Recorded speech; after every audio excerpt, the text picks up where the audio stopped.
Babble, oh, psychobabble. You lied in the sea, now it's fading to black. I threw it away, 'cause I don't want it back. I don't care when it's all psychobabble.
Well, what's a happening?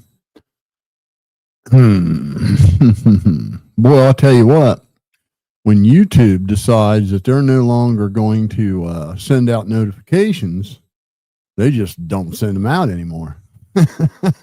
I'll tell man, a lot of people's channel are having that issue.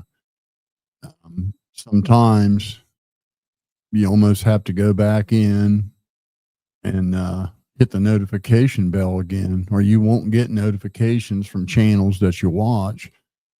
Almost every channel that I watch, I've had to do that because notifications just stop being sent out.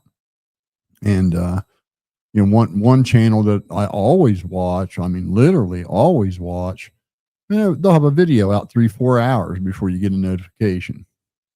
So I don't know what they're doing. I really feel like there's something afoot. How we doing, Native? I really feel like there's something afoot with just based on what I'm seeing happening on YouTube and other social media platforms. And it is that they seem to be pushing, promoting, creating division. Anything divisive. I'm seeing channels now that couldn't have no way existed 6 months ago because they would have been banned instantly. So it's like all of a sudden you see a bunch of channels get reinstated that were banned during COVID or banned for, breaking terms of service, saying stuff you shouldn't say. And you see all those channels, appear all of a sudden. And then anything divisive, they're just shoving it in your face. It's Facebook, it's YouTube, It's Twitter. The only thing I haven't noticed it on is Instagram, but anything divisive, they'll make sure you see it. And there's channels on there that trash mouth black people. Literally channels on YouTube that just, I mean, literally just blackface and the whole thing. Now you tell me something like that would have been around 6 months ago, let alone be promoted. So there's something afoot. You guys just remember me telling you that. And it is designed to cause divisiveness, social unrest heading into the midterm elections. I just guarantee it. So enough of that. Yeah, I haven't been on here in a hell of a while because I just had shit going on. Haven't felt like making any videos. There really wasn't much to talk about concerning the Rodney case because things had gotten a little stale with Upchurch avoiding the courts until he couldn't do it no more, until he couldn't avoid it no more. And then, it got to the point where his attorney had to quit to get his attention because he just wasn't cooperating at all. And he keeps talking about, I went to depositions. Well, no, he sort of kind of doesn't return phone calls, didn't return emails. And as I had said before, there's no defense to this case. He has absolutely no defense at all. For one, he acted like it was all a big joke. So he wasn't even prepared to even defend himself, to even come up with some kind of a defense. And two, how can you defend it when there's hundreds of videos of him slandering the Rodni family and bad mouthing their dead child? I mean, literally hundreds of videos of him doing it. So multiple channels making videos responding to it. And it's just a cut and dry case. And when the old man was sick, dying, they were willing to take a settlement because they just were exhausted and just didn't want to deal with it anymore. And that dumbass demanded to go to court. So now he's going to have to face a jury at his own doing. And I'm telling you right now, a jury isn't going to like him one bit. Nobody on that jury is going to like Ryan Upchurch. They're not going to like what he said. They're not going to like the way he's laughed about it and mocked it, even just as recent as yesterday, claiming she's not real.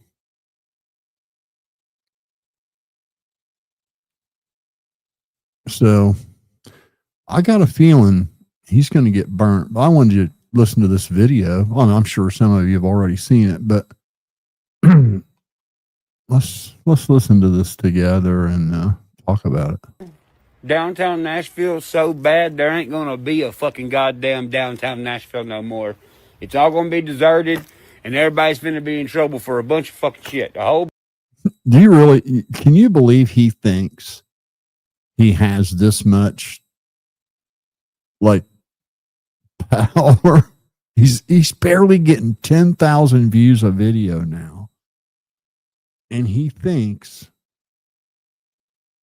$1 billion record labels give a rat's ass what he's got to say. I want you guys to just think for a minute. Look at the ride that Jelly Roll's been on since he signed with a label. You realize that none of that would have happened had he remained independent. Yeah, he'd have sold some records. That would have been it. Because everything else you have to do yourself. And if you're not motivated and focused, I mean, no one's going to do it for you. The beauty of a record deal is you sign the deal, they pay you, and they do it all. And as long as you negotiate a decent contract, it's a win-win. I'm sorry, but Upchurch is just wrong about that. Have people gotten bad deals? Yep. I suppose they have. But I don't think that happens as much as it used to, because the labels know that you really don't need them to make some money. You need them for fame. You need them for global reach. You need them for radio. You need them for television, but you don't need them to make some money. You can make some money being independent, and they know that now. So I don't think the really crappy deals are as rampant as they used to be, but there is no denying that Jelly Roll got nothing but good from signing a label. Man's been on the Grand Ole Opry twice. He's been on every late night television show. He's been on every popular talk show. He's been on every news station. He's been on played with multiple other mega artists. He's been on American Idol. He's been at the Grammy Awards. He had the two biggest country songs at the same time. None of that would have happened if he was selling records himself on YouTube. Just wouldn't have. And it just blows my mind that little bitty Upchurch here, that, he made some money selling some music on his own. He's never had any global reach. You go out to California, they probably never even heard of him before. I know a lot of people, when he went to No Jumper, didn't even know who he was, never even heard of him. It's a niche thing when you're a YouTuber, because the only people that know about you are the people that watch your YouTube videos. If Upchurch put out a new record tomorrow, how would you know that he put out a record tomorrow? Let's say you do not subscribe to his YouTube channel and you do not subscribe to his Instagram. How would you know he put out a record? Maybe you might hear someone else playing it, because you're not going to hear it on the radio. You're not going to see it on no country station. You're not going to see any other. You might see some other YouTuber do a reaction to it, but they're typically pretty small channels. So really, how would you know? Well, YouTube's his only connection to his audience.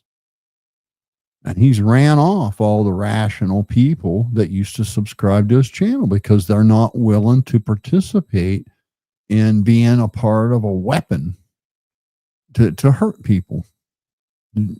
Common, rational people are not down with that shit. They don't like it. So I don't know what he thinks, let's say he's got some dirt on a record executive. So what? Which I highly doubt, and even if he did, let's say he did, his credibility is so fucking shot. Nobody believes anything he says anymore. The hardcore simps do, and the people that get something from him, if he buys them a car or rents them a house or buys them a house or something, sure. But other than that, I don't know what he thinks he's going to accomplish and what he's going to do to mainstream downtown Nashville. They're just going to have to close the whole place up because Ryan Upchurch spitting out $1 billion labels, spitting out famous millionaires by the dozens And he thinks they're afraid of some YouTuber that gets 15,000 views on a video. Bunch of shit. I ain't even went to court yet for this fucking Kylie Rodney bullshit. The lawyer that I'm about to show you, I have paid over a fucking $1 million. And to think, I want you guys to understand something.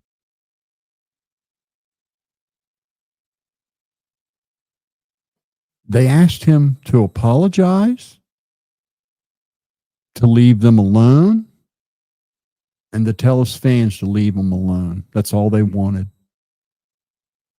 Apologize for saying we were thieves and our child was fake. Tell your crazed lunatic fans to stop bothering us and our business. That's all they wanted. And he's so egotistical and bullheaded. Instead of saying, wow, hey, you know all that shit I said about the Rodneys? Man, I don't know what I was thinking. That man, you guys, I wasn't right. That girl's very real. Don't be bothering them people. Imagine that's all you had to say. Save $1 million. She quits because I'm not cooperating. What do you mean? You have over $1 million of my dollars. How the fuck is that not cooperating? I've been to every fucking deposition, every meeting. Not to mention I've paid over $1 million. Over a fucking $1 million. We ain't went to court yet. And now she filed something with the court where she's like, I can't, he's not communicating with me. You think now, based on what you know now about people here, who do you think's telling the truth here? The lawyer that doesn't want to go into court with a completely unprepared case and look like a buffoon and ruin her reputation and try to defend something that's not defensible while he's still actively doing the exact thing he's being sued for.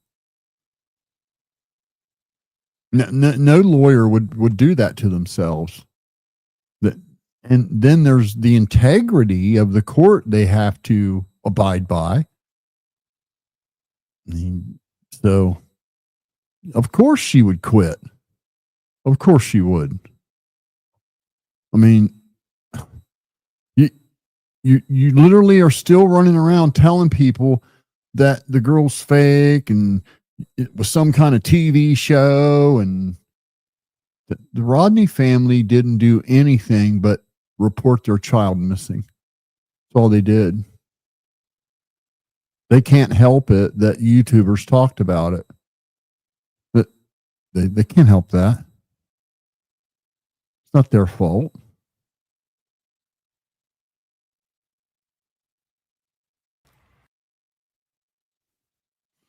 Look at that shit, man. I can promise you he's lying a little bit here because it's probably not all of those payments to her probably aren't just for the Rodney case. He's had, he's been slandering and attacking and cussing and screwing people over for 3 years nonstop. He's slandered everybody there is to slander in the business. He's attacked everybody there is to attack in the business. He's lied about everybody there is to lie about in the business. And he has, screwed people over. Okay. Like, for one, you can't schedule a concert and the venue books the day, lighting people, ticket people, security people, vendors, food vendors. All these people are planning on this thing and they make an investment into that. And you just say, oh, yeah, I ain't going, man. Never mind. Sorry I bothered you guys. I hope you didn't work too hard. I mean, you just can't do that to people. So he's got those people coming at him. I can guarantee you that these payments aren't all to concerning the Rodney case. It's multiple. You can't use your YouTube channel as a weapon for very long.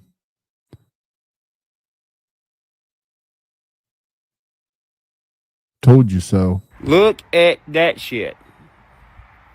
Thanks to fucking Wiles and Taylor, this is all mapped out so I can fucking post it for you like that. Appreciate that, y'all. Yeah. They're probably them people are probably like, man, this clown's so disorganized. We can take this man. Yeah, we get $100,000 a month out of this fool. He don't pay attention, nothing going on anyway, man. He's too whacked Elvis Gord all the time, don't return phone calls. So, I mean, even the people that live at his house, he talks to them by text message instead of walking outside. Or he makes a video. Literally makes a video and post it to talk to somebody that's out in the goddamn front yard. I mean, it is what it is. But yeah, the new lawyer I got, the new one, he said, what the fuck is this? He said, what the fuck has she done? I said, nothing. We ain't went to court yet. She did some paperwork and walked around and that's it. He's like, what the fuck? This is not right. You goddamn right it's not right. By the way, a boutique is somewhere that sells fucking clothes? Why is it called a fucking goddamn downtown? Did he just say what I think he said? I hit it and I messed it all up. Wait a minute, I gotta find my spot. Did he just say what I think he said?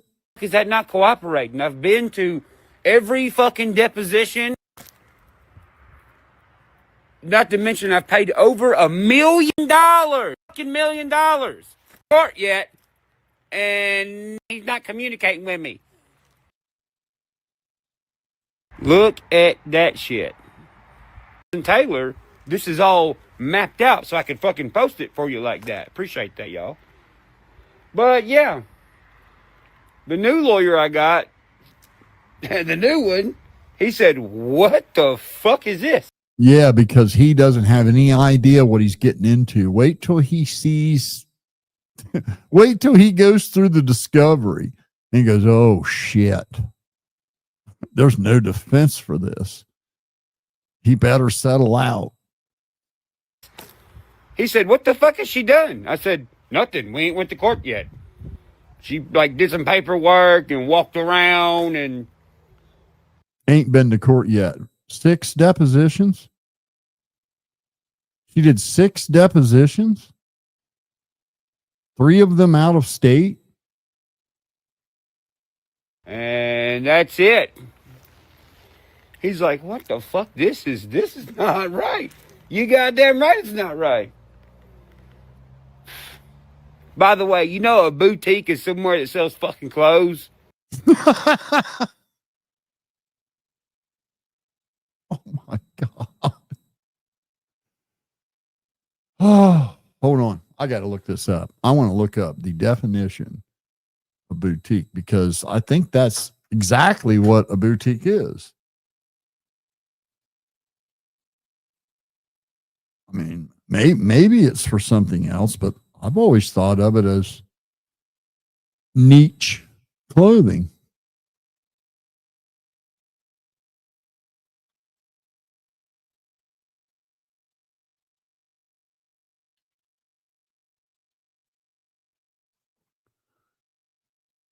Let's see what this says. I gotta put my glasses on. Hold on a second. Yeah. I can't see nothing.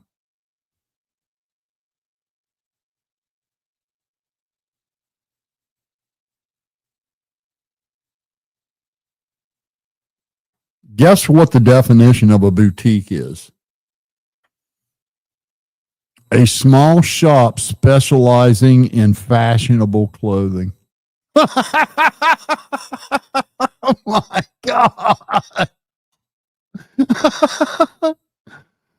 Oh my God, man. What? How in the hell can he be 30 something and not know this? That's what happens when you're sheltered from the time you're 20. And everyone around you goes, yep, yep, yep, yep, yep, yep. Hey, can I get some money? Yep, yep, yep, yep. Hey, will you buy me that? Yep, yep, yep, yep. That's all he's ever heard.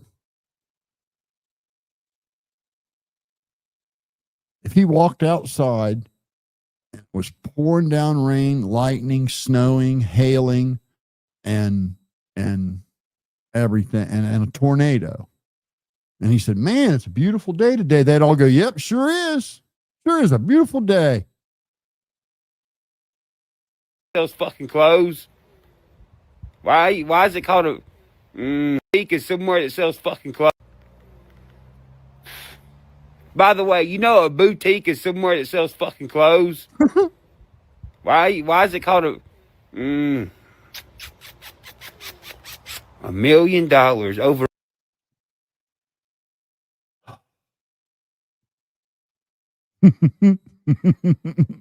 Now, pay close attention. Let me back this up. I did not catch the boutique thing the first time around. Jesus Christ, what a fucking simpleton. Holy God. What the hell? $1 million, over $1 million. And I just had a baby. And I'm trying to get back to work. Over $1 million. Ain't even went to court yet. I don't know why. They keep telling me like we don't think we can win this. Why not? It's freedom of speech. This specific fucking lawyer told me that I had to settle it out of court. I said that 3 years ago, that there would be absolutely no possible way you could defend what he did in a court, that there would be no defense to it. I mean, you don't have to be a lawyer to know there's no defending what he did. And I get so sick and tired of hearing this freedom of speech shit.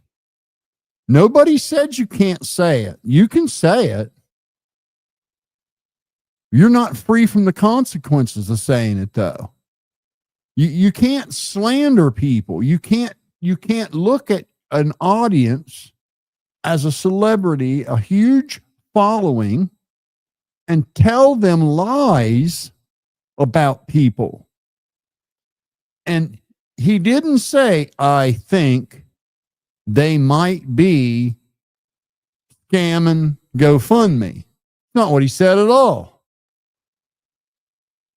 He said, I solved this case and nobody can tell me that Kylie Rodni is real. They're all just scamming money from GoFundMe. This is how I know it. Look here, here, and here. See what I mean? He never once said, I think, could be, maybe, possibly, allegedly. Never used any language like that. He flat out accused them of being common thieves and said their daughter wasn't real. And he kept it up for 2 fucking years. Well, we're into the 3rd year now. We're into the 3rd year. Because he's about to do it again here. It's the most ridiculous thing on earth. The most absurd shit ever. To set and claim that there'd be a bunch of people in an entire town looking for a child that never existed. It's just retarded.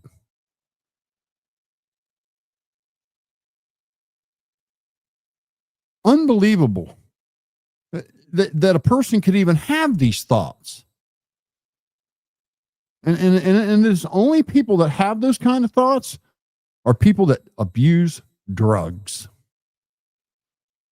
A sober person would never have these thoughts. Not ever. I've already paid you over $1 million. I want to go to court. That's a bad idea. And then she said, oh, I don't want to. Too fucking goddamn bad. You already got over $1 million of my dollars. But they grant. She probably told him, listen, if you go to court, they're going to clean you out, son. And I don't want to be a part of that and watch you get hammered for $10 million. Take this out of court settlement, please. And I think now, at this point in the game, they're back to, we're not taking a settlement. You know, they originally went in saying they weren't going to take one. But when the old man got sick and was dying, and, you know, they were just tired of being jerked around about it. So they were probably entertaining the idea for a very short while. But I know they're not anymore. And he is going to wish to God he would have settled out. And how much do you want to bet me? Any of you. I'll take the bet. I'm talking like cash money. Well, we can do $100 right here, witnesses, everything. Anybody that would want to bet that his new lawyer says, buddy, you better settle out. As soon as he goes through the discovery. Because he slandered those people, slandered their child, told his fan base to go get them. Said, go get them. Get these people. They did this. And guess what his low IQ, simpleton, blind, loyalist fan base did? Just that. Started calling their business, calling their lodge, going by their house, sending shit to their house, calling them all hours of the fucking night, attacking them on all their social media, all of it.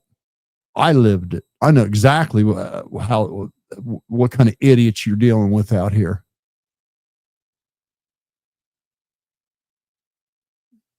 Unbelievable that his lawyer is begging him to settle out, and he ain't got sense enough to listen to her over something so stupid. Over something so damn stupid. It ain't like he's like holding out because it's like the moral thing to do or something. It's just fucking ego. That girl is very real, and that family never stole anything a day in their life and never planned to. Everything he said about them is wrong. Everything. Granted her access to not fucking have to go. So now I got to restart everything and probably pay $1 million more just for saying some bitch ain't fucking real. And I still don't think the bitch is fucking real. So what? Yeah. Well, me and there you go. He don't get it. He don't get it. The bitch ain't real. What did this 16-year-old child do to him to be called a bitch? What'd she do to him? She didn't know him at all. She went to a party. She left in the dark fog, and she made a wrong turn and drove into the water like 1,700 people a year do. And when the police looked, they didn't find her like they do many, many times. In fact, it happens so often that there are YouTube channels dedicated to finding people that went missing in the water, in their car still. Typically crawled to the back, trying to get out. It happens quite often. People less than a quarter mile from home in 4 feet of water for 20 years. And divers go in, find them. There they are, right down the road. One lady went missing with her dog. And she was less than 300 yards from her house, still in her car, underwater, with the dog for 15 years before she was found. And they brought divers in and drug it, all that shit. They just missed it, that's all. Just didn't see it. And all you had to do, you know, the thing about this that really bothers me the most.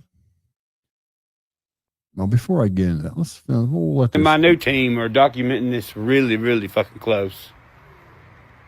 Y'all motherfuckers want to see Nashville get exposed? You about to see Nashville get exposed. Big time.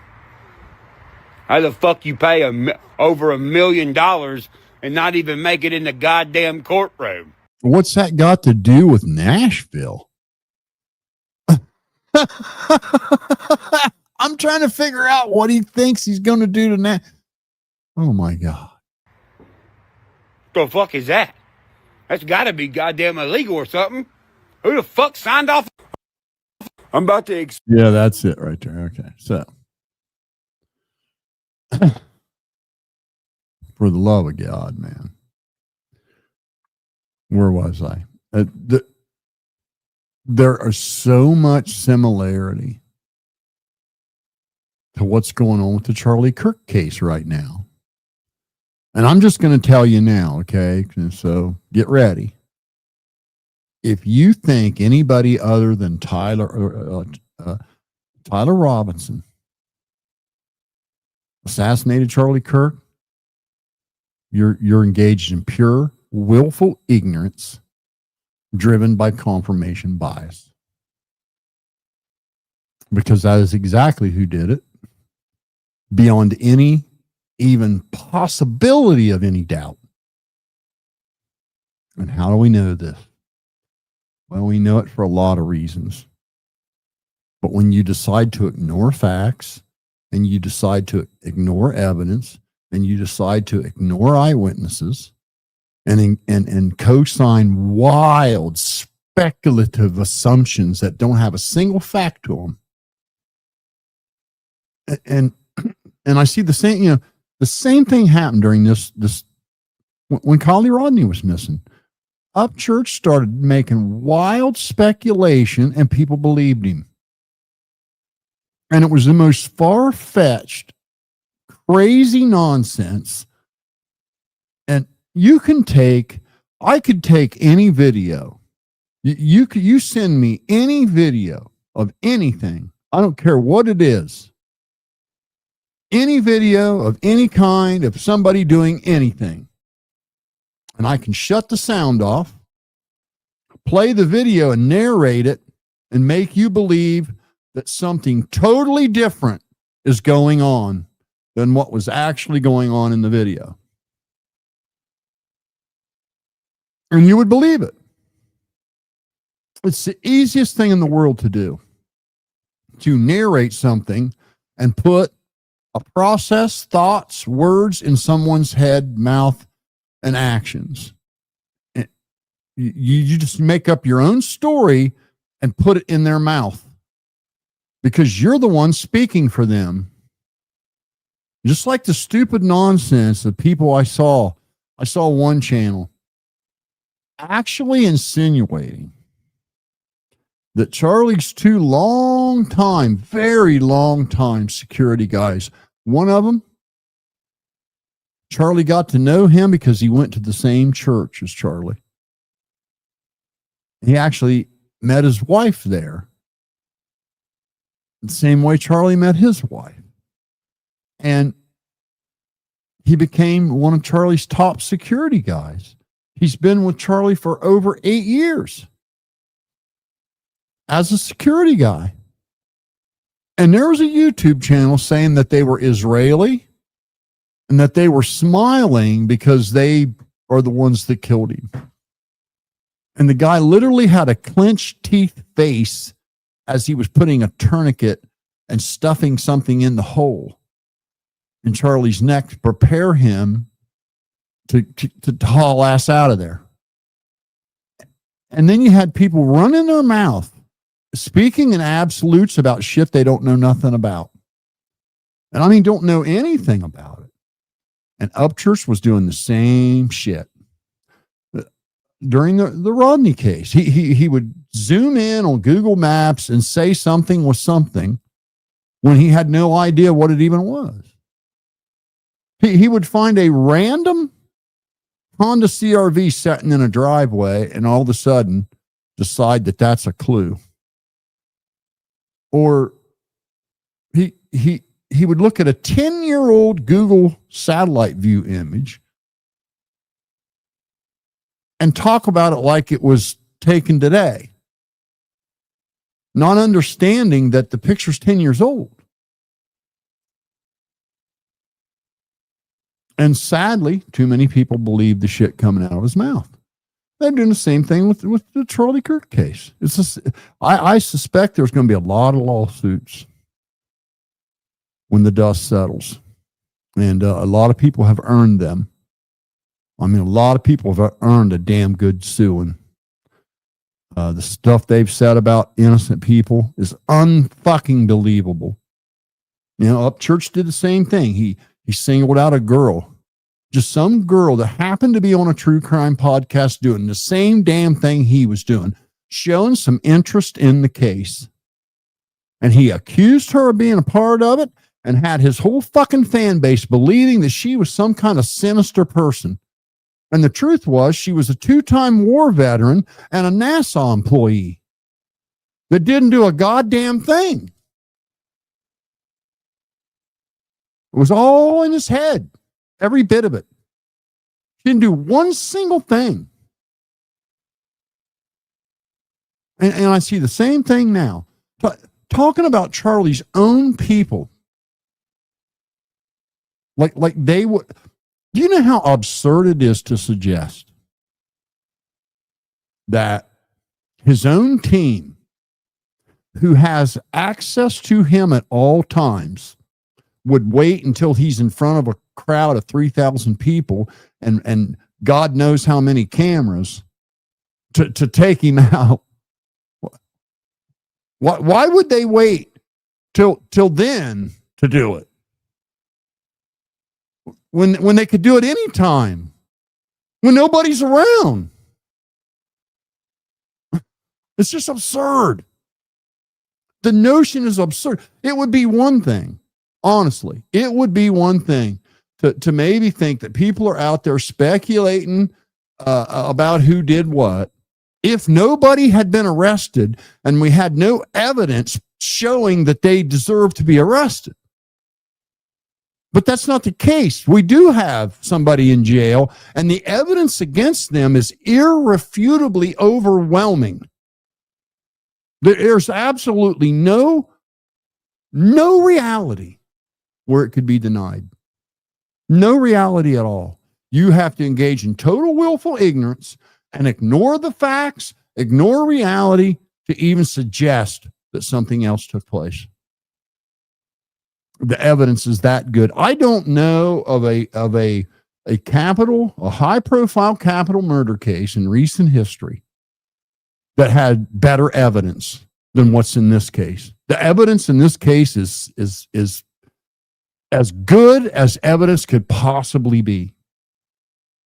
They have over 60 independent videos documenting his trip to that campus from the time he left his house until 3 days later when he voluntarily surrendered and confessed.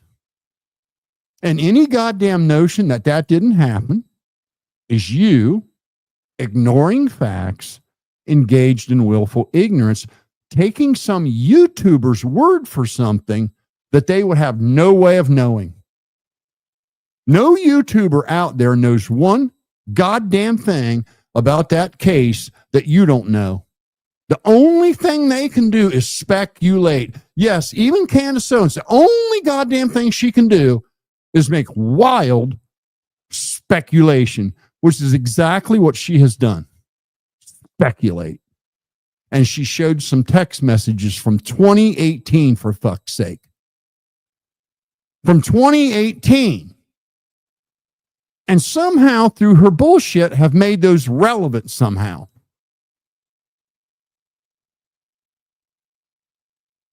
The difference in someone's maturity between 20 years old and 30 years old is night and fucking day.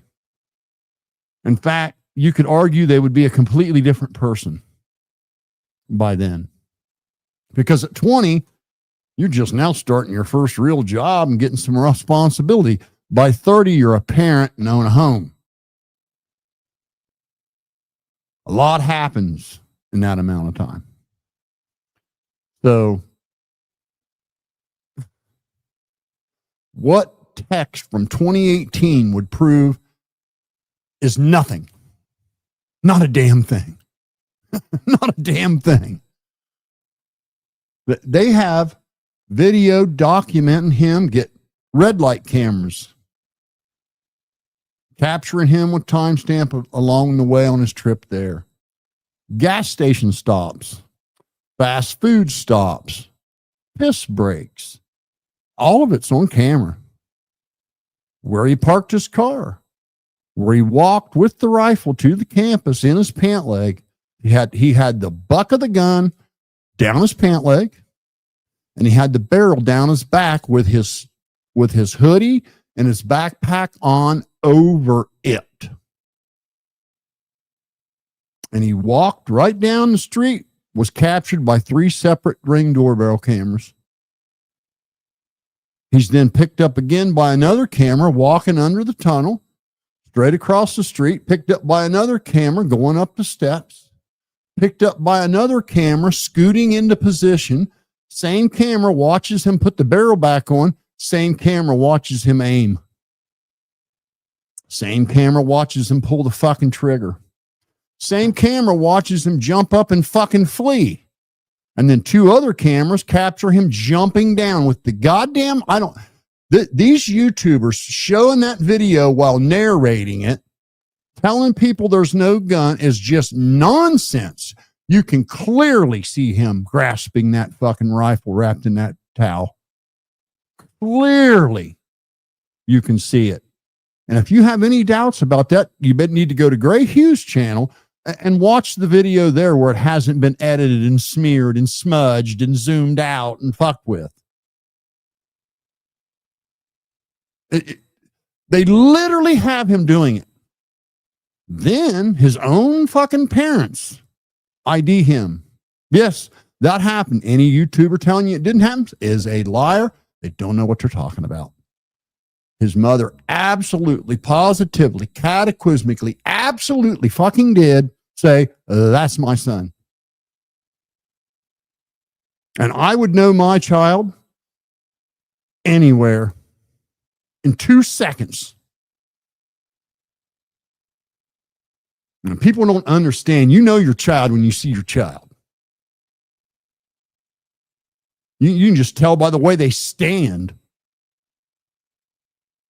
His father then convinced him to surrender where he was at. He was in a completely different county, threatening to do away with himself. And his dad talked him into surrendering, and they made a deal where they wouldn't like tackle him and all this crap. They'd let him come in and very peacefully surrender. And he did that. Innocent fucking people don't go to the police and surrender. Period. There's no multi-layer conspiracy with Israel and Trump and the CIA and the FBI and Mickey Mouse and Scooby-Doo. There just isn't one. Bad as you want that to be the case, there just is not one. And it behooves me to see somebody like Candace Owens, before the body is even cold, before we know any actual facts of the case, claim that it's a big cover-up conspiracy when we don't even know what happened yet. And she's already saying that she was on the take to sow grift and milk this fucking thing right from the rip. And that's exactly what she's done with 2 60-second ad reads in every video, weekend cliffhangers, talking for 20 minutes about people for no reason.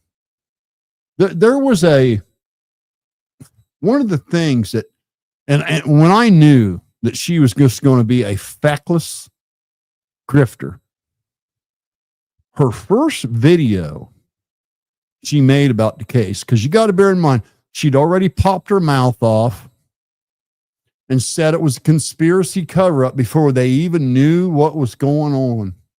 And she based all that on some text messages that had language in them that, like words like vehicle and squad car, saying that, oh, you know, kids don't talk that way. And well, yes, they do.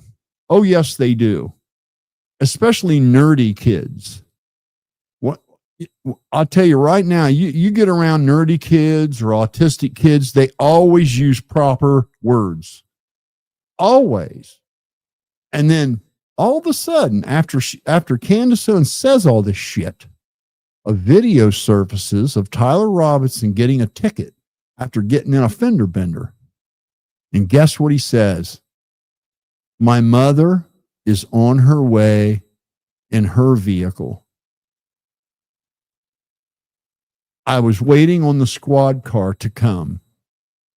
So he absolutely does talk that way. And then other text surfaces of him using proper words all the time. Nerdy people do that. Social misfits do talk that way. And so she was completely wrong. So everything she based her assumption on turned out to be incorrect.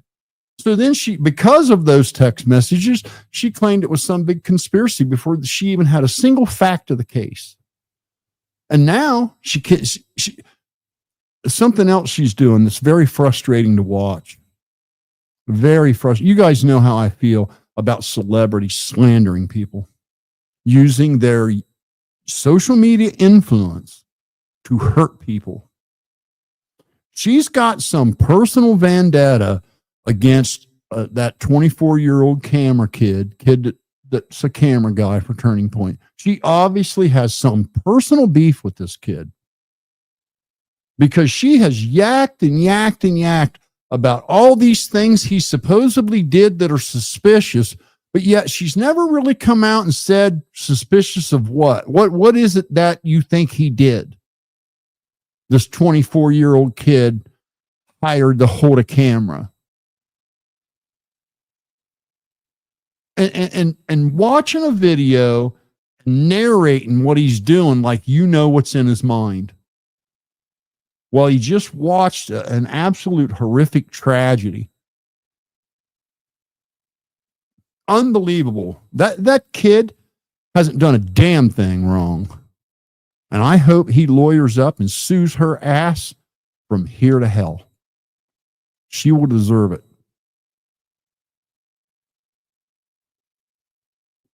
And so, I'm sorry. I have to say it. You're probably not going to like it, but if you think there's some big, huge cover-up conspiracy in the Charlie Kirk case, I just got to tell you that you're engaged in willful ignorance. You're not a very smart person, and you're purposely ignoring facts, and you're doing what is called confirmation bias. And that means you look at everything to try to confirm the conspiracy you've concocted in your mind. And that is so easy to do. It's so easy to do. You could do that to anything, anybody. You could make Jesus Christ seem guilty doing that. Because when Candace posts a video spurting all this shit out, there's nobody there to challenge any of the things she says. And she continually misquotes evidence, grossly exaggerates evidence, skips over evidence, contradicts evidence that is established, vetted, and verified. Meaning it's evidence that is factual. and she'll just skip over it or grossly exaggerate it. I could give you a lot of examples. And Upchurch did the exact same thing during this Rodney case. He did the exact same thing.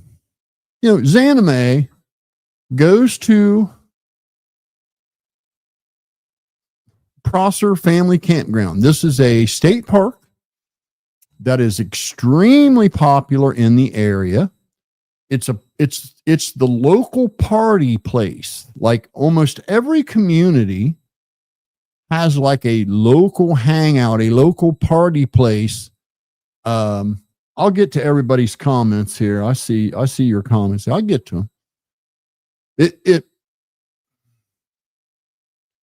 Every community has a local party place where kids go and hang out and party and that stuff, right? It's just it's something that's been happening since the 50s.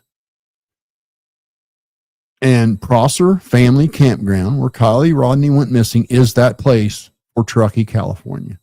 The kids of Truckee, California, that's where they go party. That's where they go hang out. There's a party there every weekend, not just on the weekend they were graduating, but there's a party there every weekend. Kids go out there every weekend and hang out. It's also open to the public, and it's visited by over 2,000 people every single fucking day. Every day, 2,000 people travel through that park. To give you some idea of how busy the place is. And the police had reopened that park to the public 5 days before Zanime went there. That park had already been reopened. People were camping, people were partying, people were cooking out. There were people kayaking. You could see other people all over the place. And she literally takes her kayak to paddle over this picnic area because she had saw a video on Instagram of a Spanish family having a cookout at this really cool little picnic area that was kind of isolated on this little island thing. And so she wanted to check that out. And she showed that video that she found on Instagram or on, it was one of the other stupid apps. But anyway, on one of the apps, and she saw this video. And she wanted to show everybody. So this campground do this video. Upchurch starts narrating that, claims that she knew of a party that was there. No, she found a video of a party that was there of some people having a cookout there a year earlier, a full year before Kylie Rodney went missing. Some people posted a video of a cookout they were having at this particular picnic area. Upchurch starts narrating the video, accusing her of being at a party there too. She never went to a party. She wanted to just check out a picnic area where some Spanish people had a cookout a year earlier and posted a video of it.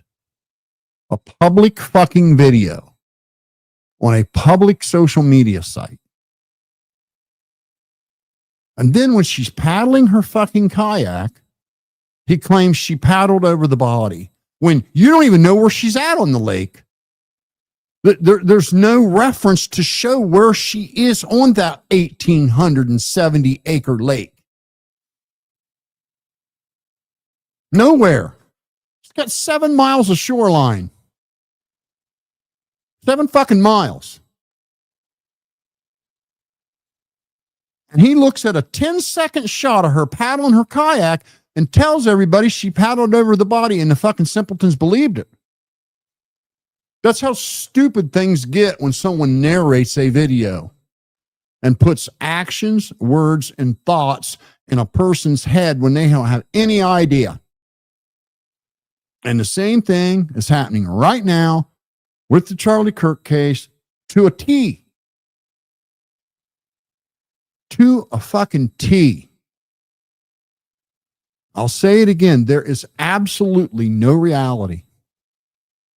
No reality at all where somebody other than Tyler Robinson assassinated Charlie Kirk with his grandfather's Vietnam era rifle. And I want to get to that because that really hits home with me. Really fucking hits home with me. All the mouth running about this rifle from people that don't, how many times have you guys heard me say, don't speak on things you don't know much about because you're going to end up sounding like a fool? How many people have you heard say, oh, there'd be an exit wound? There'd be no way, man. If you shot, that'd be an exit wound. Oh, man, it would blow his whole fucking neck apart. Y'all hear that? YouTubers going out, getting armor-piercing rounds and putting them in a brand spanking new modern-day Mossberg and using that as an example when they don't have any freaking idea at all what ammo was in that rifle. I've heard them call it a Mossberg. I've seen people post pictures of a rifle in a box that ain't even the rifle. That's not even the rifle. That's a stock photo from Google. There has never been, this is gonna blow some of his mind because I know that some of you guys have been fed this bullshit because you watch Heavy Duty and you watch all these other stupid idiots just puke and stuff that they don't know anything about at all. I mean, do I need to remind you that Heavy Duty country can't even drive a stick shift? So what in God's name would that idiot know about a Mossberg? Nothing. That's what. Nothing. Anyway,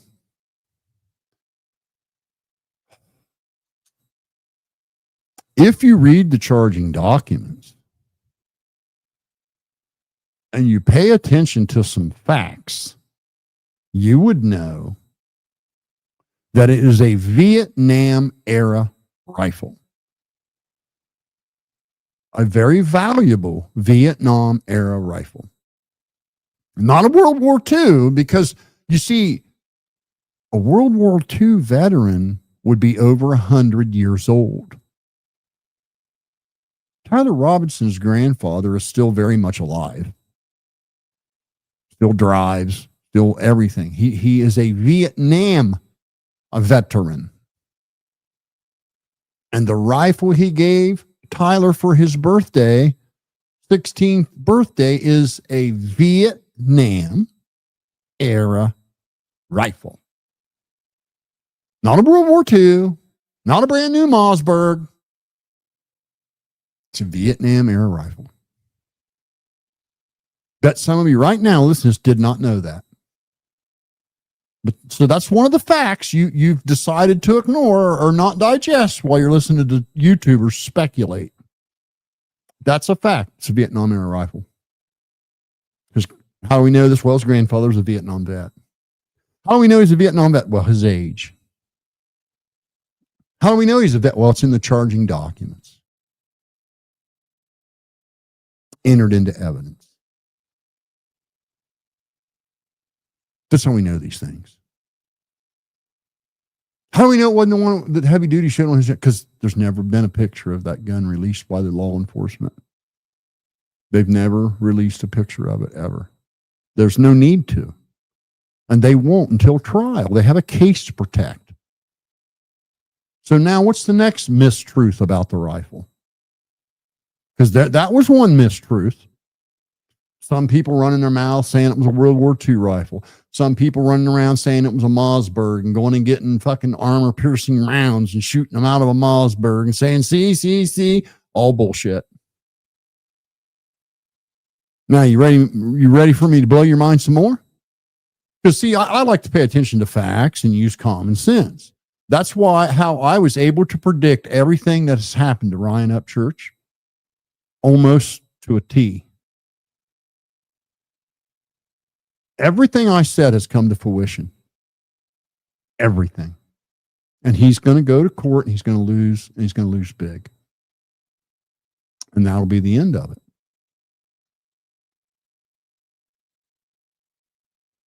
It is literally a Vietnam era rifle. And do you have any idea how many Vietnam and Korean War veterans are walking around with bullets inside their body, still alive? There's thousands and thousands of vets that came home who were shot by military issue rifle exactly like the one Tyler Robinson's grandfather gave him. And in fact, my father had one. That's why I say this one is near and dear to my heart. Because my father had the exact identical fucking rifle. And I've shot that damn thing 10,000 times. And I know that there are 11 different grades of ammo you can buy for that rifle. From armor piercing to practice rounds and everything in between, including Fox shot, which is designed to shatter. And I'm fairly certain that that is the ammo that Tyler Robinson was using. And why do I think that that's the ammo he used? Well, because it's the cheapest. When you go to the ammo store, the Fox shot is the cheapest. It's a 380 grade. It's made to fall apart. And it's very cheap. You could buy 4 boxes of that for 1 box of any of the other. I mean, it's considerably cheaper.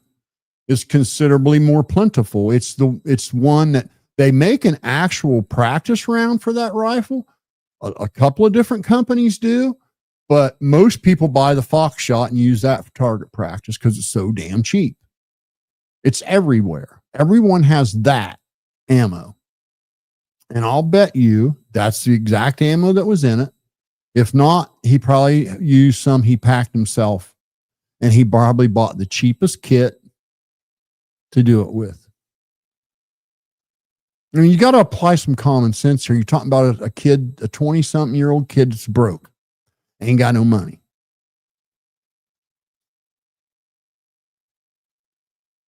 So,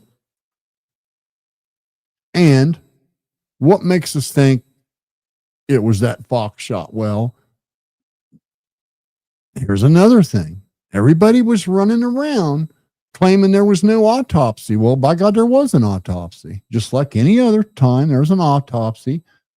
And now sometimes they won't do one. You know, a lot of times they won't do an autopsy if the cause of death is known and the family isn't pushing it. There's really no need. If you know exactly why a person died, what are you going to achieve by doing an autopsy?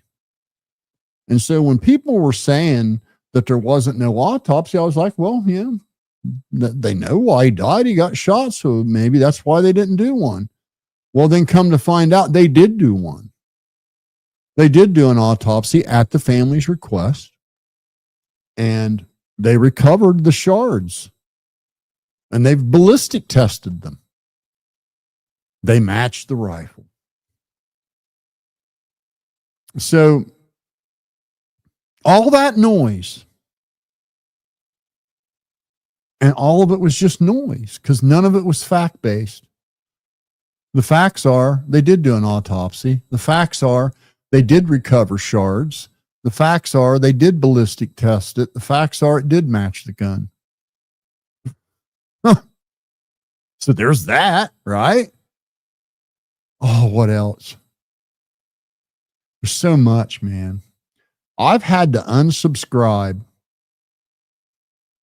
Like, you got to understand, when I see some YouTuber running down one of these conspiracy holes, I can never look at them the same again. I see them as an idiot. I see them as a simpleton. I see them as a dumbass. And so with me, their credibility is just gone. They can no longer be of interest to me. They can no longer be credible. They can no longer say anything I'm interested in. There's that coach dude, black dude I used to watch all the time. Had to unsubscribe to him, unsubscribe to Candace Owens, unsubscribe to Heavy Duty Country, unsubscribe to Jesse on.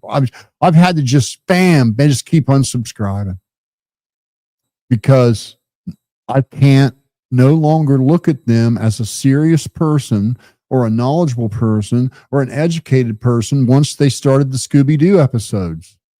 And that's what they're doing. They're literally acting like Scooby-Doo is based on a real life event.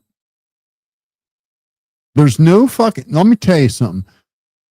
If a conspiracy requires more than about 3 people to be complicit, it probably didn't happen. It just probably didn't happen because it's just impossible to get a bunch of humans to all agree to do something and then keep their mouth shut about it. So if the conspiracy requires more than a couple of people, you can be pretty safe. It probably wasn't a conspiracy.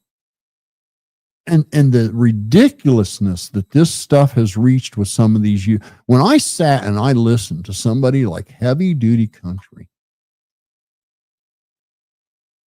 be as serious as the day is long and claim that Charlie's own team took him out and were grinning as they were getting ready to pick him up and throw him in the car and haul it. I mean, I don't care if you're fucking Charles Manson and Jeffrey Dahmer. I doubt you would grin. I mean, it's so stupid. The guy was just like, he was like clenching his jaws. Wasn't grinning, for fuck's sakes. I guarantee you there were no grins around there. Shit was horrific.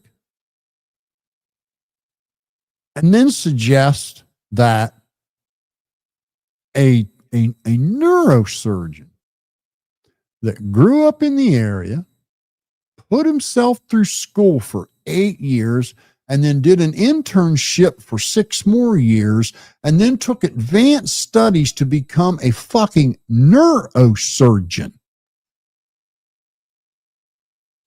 And has operated at that hospital for 20 fucking years. Is married, has a family, wife, kids, a life, a home, patients, an office, all this. And he's just going to risk all that to tell some lie for Israel when the guy's a Catholic? I mean, when people start down this far-fetched nonsense, that the whole fucking trauma unit at the hospital is going to lie about a wound, that the coroner's going to lie, the neurosurgeon's going to lie. It gets so fucking convoluted that it's not even possible. It's not even possible for something like that to happen. And it's just absurd to even harbor such stupid thoughts.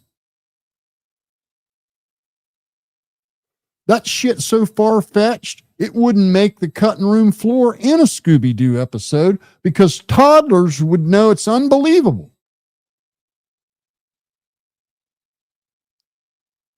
It blows my mind that people talk this, and dumbasses believe this shit. The same way they believed Upchurch is looking at a 10-year-old Google satellite image of a guy sitting in the garage with tennis shoes on, claiming that is the Ronnie Jones, a dude that called into a podcast to say, hey, I used to party at that campground when I was a young guy. I even sold drugs out there recklessly when I was a young guy. And to listen to Upchurch narrate what he said and completely change what he said and put words in his mouth that he did not say, and then everybody run with that narrative as though it was fact. It's exactly what I see going on in the Charlie Kirk case. The same level of absurdity. Just pure absurdity. to suggest that a bunch of high school kids would knee-jerk decide to drown a girl in the water, and then they were aware enough to say, okay, well, the police will search here, so let's go hide the car at a different location, and then once they search the lake, we'll bring the car back and put it in the water where they already searched. Oh, and then there's a video in a fire tower 5 miles from here. We need to go climb the fire tower, take the video out of the DVR, edit it, and put it back in the DVR without breaking the timestamp. Oh, and it uploads to the cloud simultaneously. So we need to hack into the cloud and do the same thing there, so we don't get caught. Some high school kids did this knee jerk at 2 a.m. That's the level of absurdity Upchurch took that shit.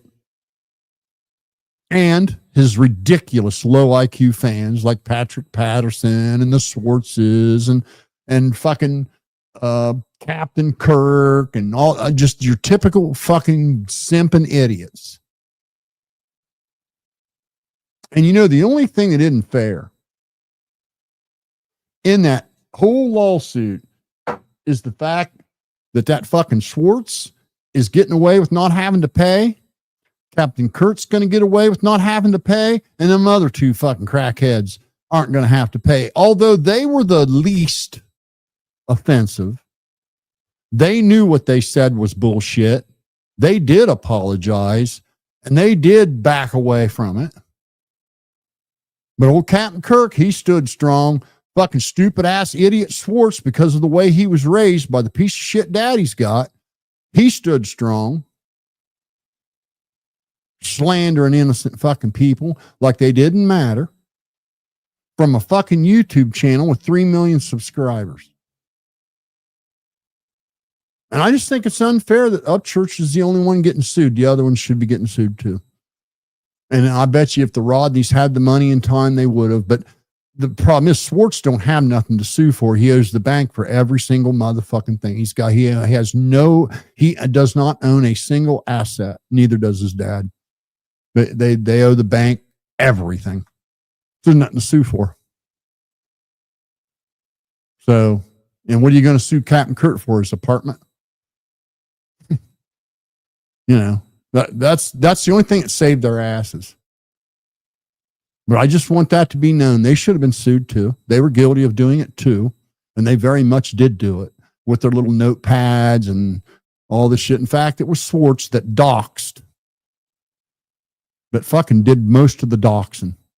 Doxing the Rodni family, doxing where they worked, doxing the Rodney's grandfather, doxing Xanime's mom, all that shit. He's the one that did that on Upchurch's channel, on a live stream.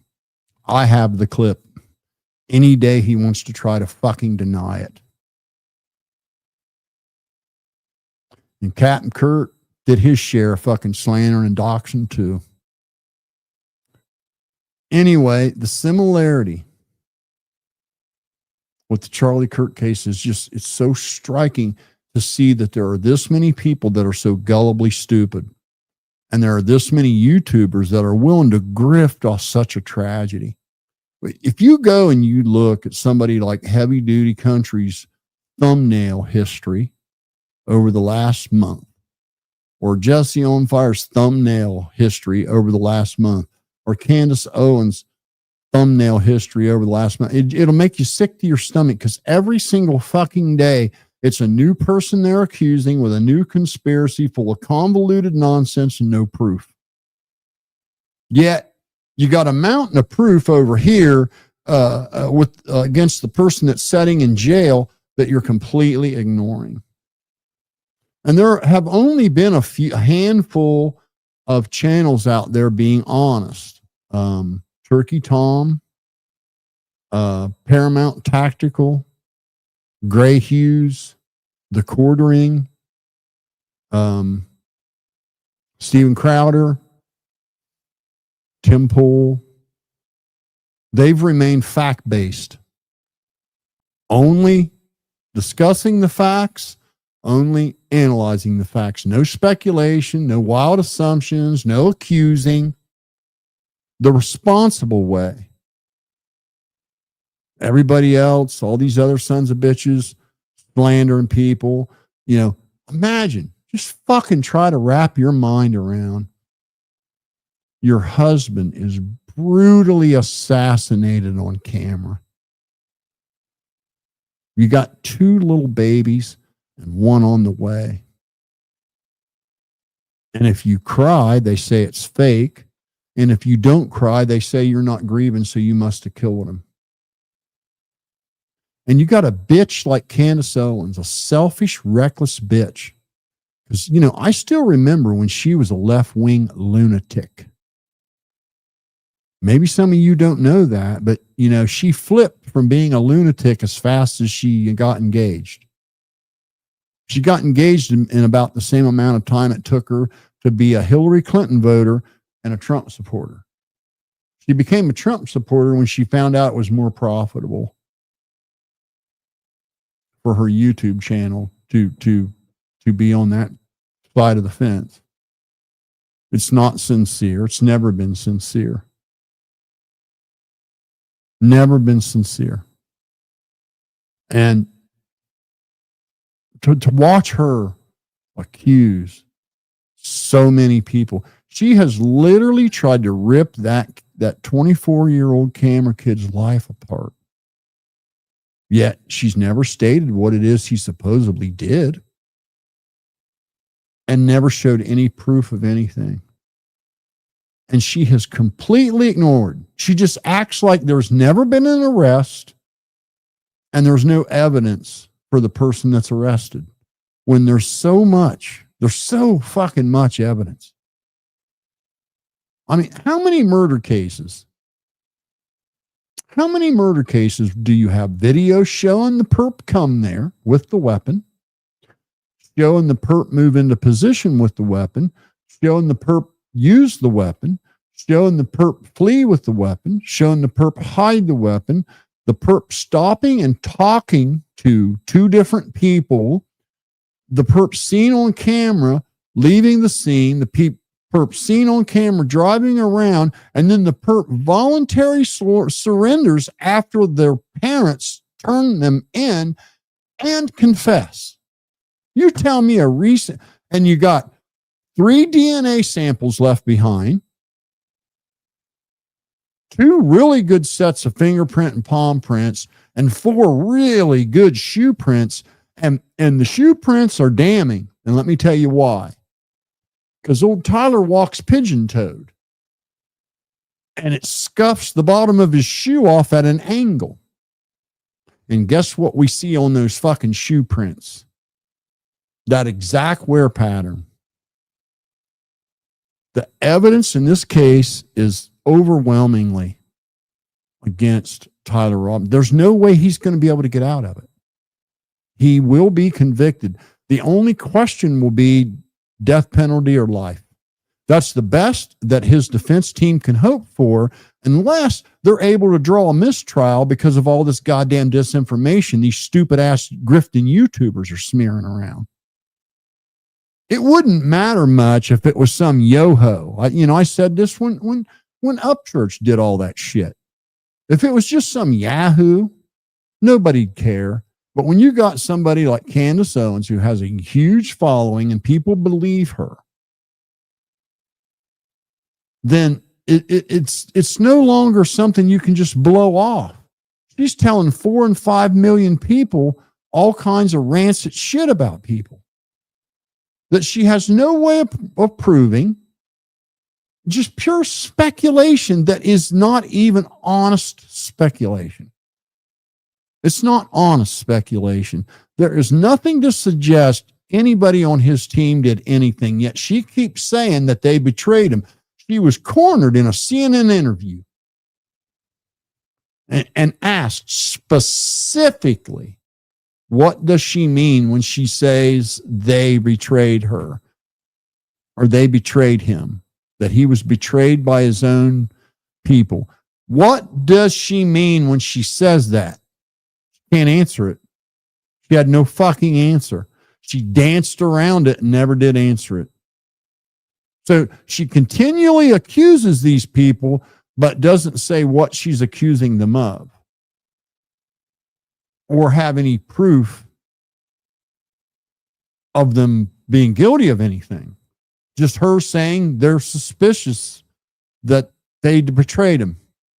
She can't say how that they betrayed him. She can't say why. She can't say when. She can't say who. She just says they. Well, who the fuck is they? Who is they? Since you know so much, who is they?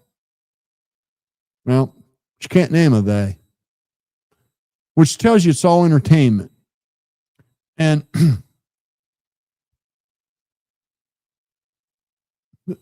all that nonsense about, oh, there'd have to be an exit wound. I know these guys. And literally, fucking Vietnam vets all over the place going, hey, I still got a bullet in me. I was shot with one of them rifles. Look, it's right here. One Google search. You'll find out that that's just a load of shit, that people do get shot with those all the time and survive with no exit wound.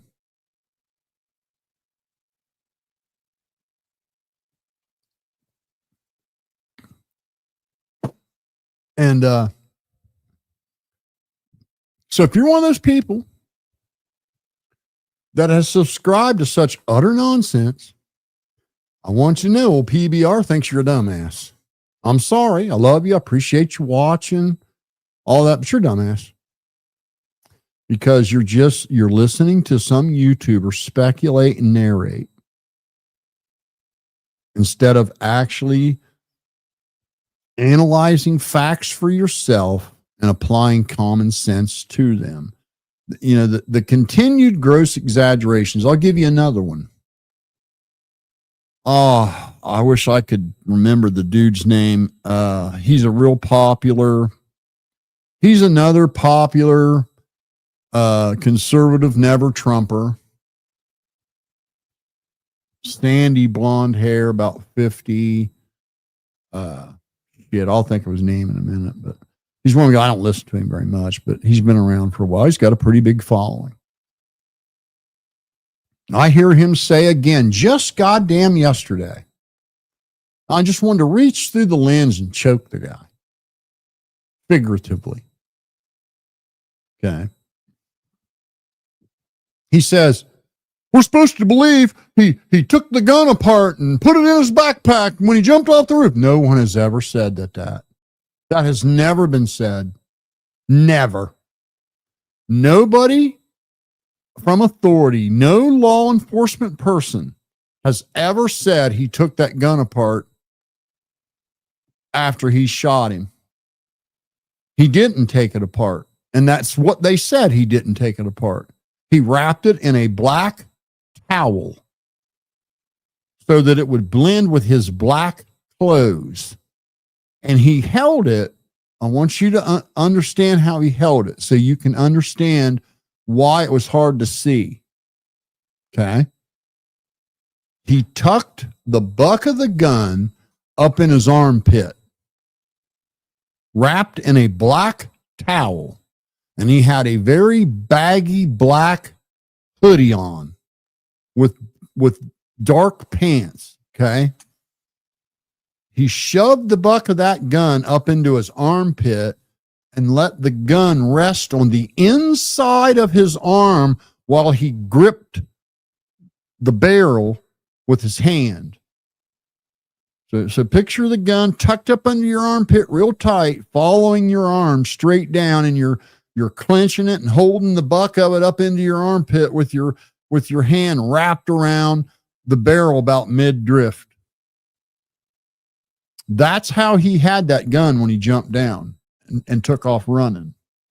And you can see it. Once you know that's what he's doing, and you slow it down frame by frame by frame in a video editing program where you can, just look at each frame, you can clearly see that gun. Clearly. And the FBI isn't stupid. The Utah State Police aren't stupid. Everything you assume, everything you speculate, everything you think you saw, they saw too. They saw too. You think his roommate is suspicious. You think the kid that asked the question is suspicious. You think the kid that jumped up and turned around and said, fuck yeah, is suspicious. So do they. Believe me, so do they. But they cannot go around accusing people with no goddamn evidence. They can't do that. The FBI can't come out and go, well, we think his roommate did it because, we think so. Well, what's your proof? Well, we don't have no proof. We just think so. Well, Candace thinks so too. But the FBI can't do that. Nor would they ever. They have to protect the evidence and the integrity of the case. I'm hearing people say over and over and over, seen idiots in the comments on Heavy Duty's channel and on Jesse on Fire's channel and on Candace's channel. These people in the goddamn comments just talking out their ass. Talking about the FBI and their cover up. What are they talking about? Because the FBI has made one goddamn official statement. And it was a preliminary assessment 24 hours into the case. They haven't uttered a word since then. So where are you getting they're covering something up? Where's that coming from? You don't know what they're doing. But if you read the charging documents, if you look at what Kash Patel said they know so far, then you're very confident that they are on it and on it hard. They aren't missing anything. They've interviewed a shit ton of people. They've collected a shit ton of videos. They've done ballistic tests on the rifle, both the FBI and the Utah State Police. The Utah State Police is investigating the murder, which is wrapped up. They know who murdered him. That's wrapped up, man. There's nothing more to learn about who pulled the trigger. They know who did that. There is no need to do any more in that regard. They have other than just gather proof and evidence. The FBI is investigating the possibility of accomplices.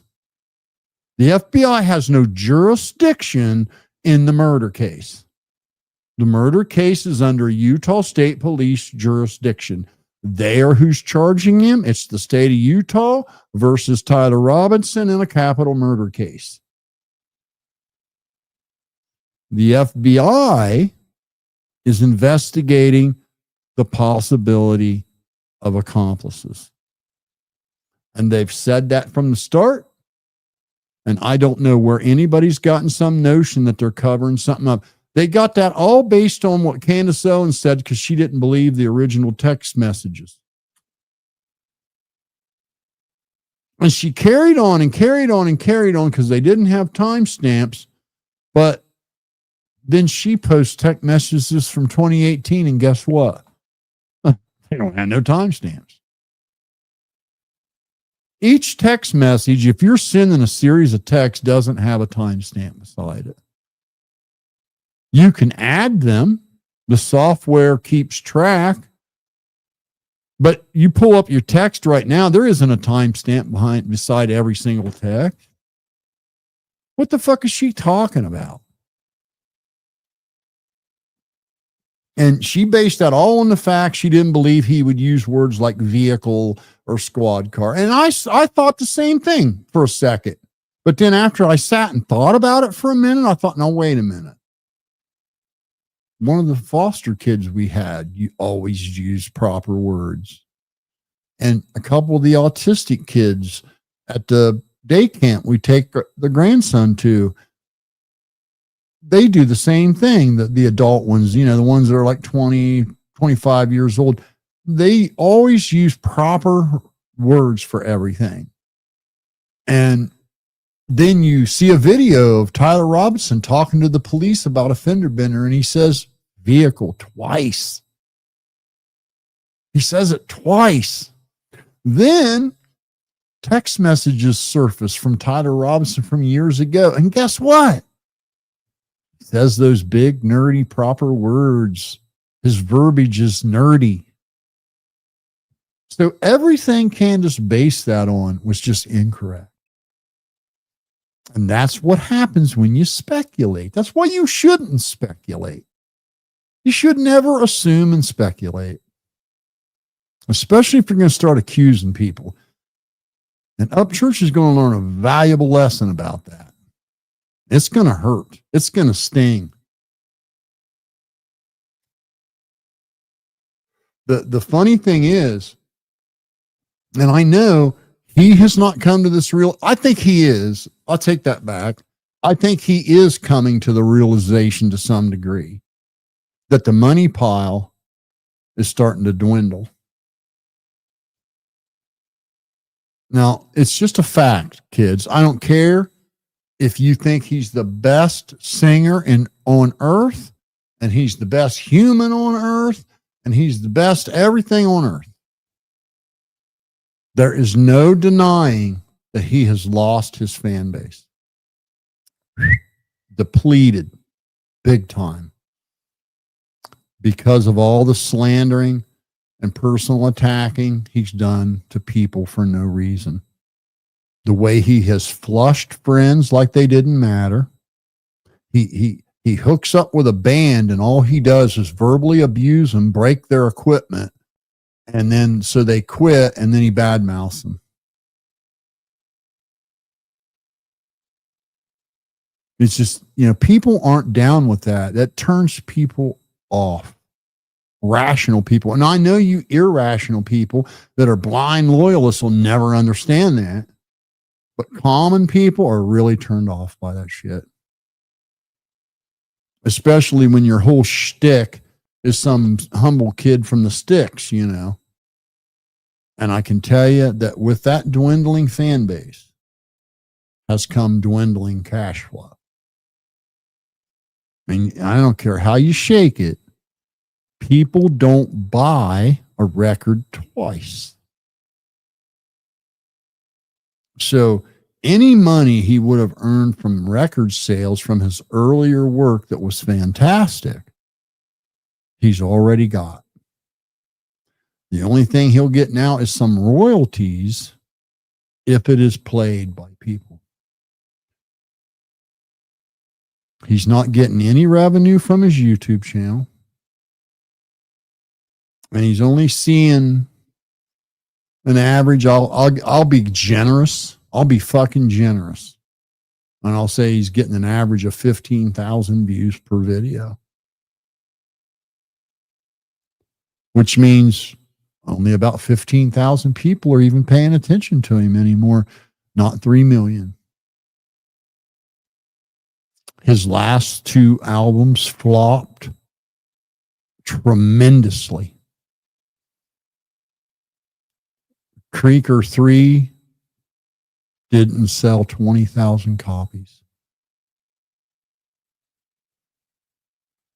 So where's this endless money pile? How long is it going to last when you're giving away cars and giving away houses to buy friends because you're so fucking insecure that you got to turn yourself into a hero for no fucking reason and buy people that don't deserve it. Literally buy people shit that they don't deserve it. There's a reason why you don't see other artists running around buying people cars and buying people houses and hiring 15 fucking people to live in and pay their way in life and clothe them and feed them and pay them. And there's a reason why you don't see others do that, because it's just not smart. It's dumb, really. He needed no full-time employees. None. He had what? 8 live-in? And just through casual conversation, I find out them son of bitches were getting $1,000, $1,200 a week. And between, you guys know, listen, I want to feel sorry for Cousin Billy. I want to feel sorry for Deerdorf, but here's the problem that I have. when Ripta left there, and Ryan could not keep his mouth off of him. All Ripta wanted was for Ryan not to badmouth him. Said, just please, I want to go. Really appreciate everything you did for me. Just things aren't working out. I can't be a part of this no more. Let's just keep it right there. No, Ryan had to turn on his camera and start badmouthing the guy, leaving him no choice but to defend himself. And so he defends himself by telling some truths about Ryan. And what do Billy and Deerdorf do? Immediately make a video bad-mouthing Ripta, insinuating that he's full of shit. Well, then, fast forward a couple months, now Deerdorf and Billy don't work there no more, and they're saying the exact same goddamn thing that Ripta said.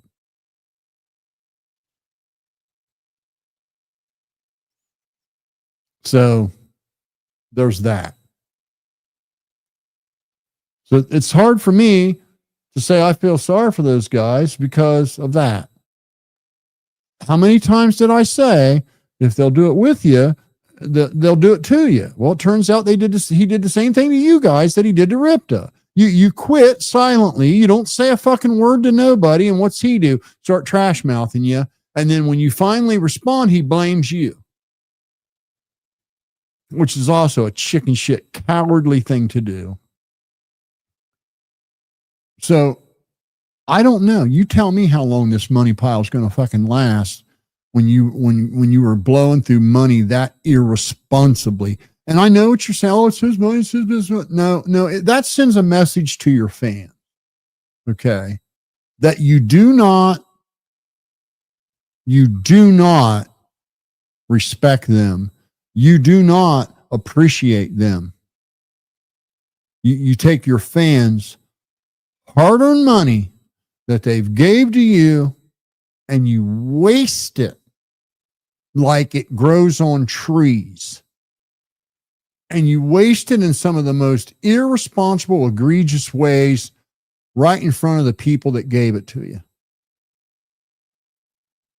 And I can promise you he lost a shit ton of hardcore fans doing that because it's insulting. It's just fucking insulting. Because we remember when you were painting houses, buddy. And you'd still be painting houses, but for us. Buying your shit. Going to your shows. You'd still be painting houses. So when you turn around and just fucking blow that money like it just came free, it's an insult. Wouldn't matter if you went and bought yourself something nice with it. Nobody would care. But when you just throw it down the shitter, like pay $40,000 to have a truck restored, and then take a baseball bat and beat the son of a bitch to pieces because the cable went out while you were watching a fucking pay-per-view. And then give it away. Or you spend a year building a house. And instead of hiring a reputable contractor, you have your buddies handle it, and they're embezzling money off of you like there ain't no tomorrow, telling you 2 sheets of drywall cost $100,000, and you're too dumb to go check yourself. And then when the thing's all done, you take a baseball bat and fucking destroy it. And then blame your dad because there wasn't a vent in the bathroom that he had nothing to fucking do with. I mean, just, call your mom some of the worst shit in the world and accuse her of stealing all kind of money. And then you find out you were just sort of hallucinating and the shit you accused her of really didn't happen. And instead of telling your fans, hey, all that shit I said about my mom, yeah, I was wrong, man. No, you just let that shit lay there. And then whine because people are still bad-mouthing your mom. If you cared about your mom one fucking bit, you would walk some of that shit back that you said about her. Like, hey, pee on her grave. Two times now, he accused his mother of buying a house that was never purchased by anybody associated with him. They just happened to have the same last name as his mother's maiden name. That's it. Nobody bought their house. Their house was never sold. No one. And he stands in front of it on video and accuses his mom of buying it behind his back, only to find out the house still belongs to the people that built it. All they did was give it to their daughter. Nothing to do with him at all.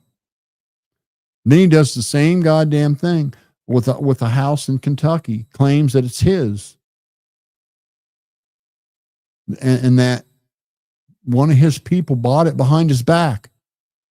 And come to find out, the people just happen to have the same last name. Not associated with him at all. Not his house, nobody, but it's just the madness. And he never walks any of it back. Never. He just lets it lay there. And so now he's got his mom back in his life, wondering why people are bad-mouthing her. Well, you told him to. You told him all this stuff about your mom.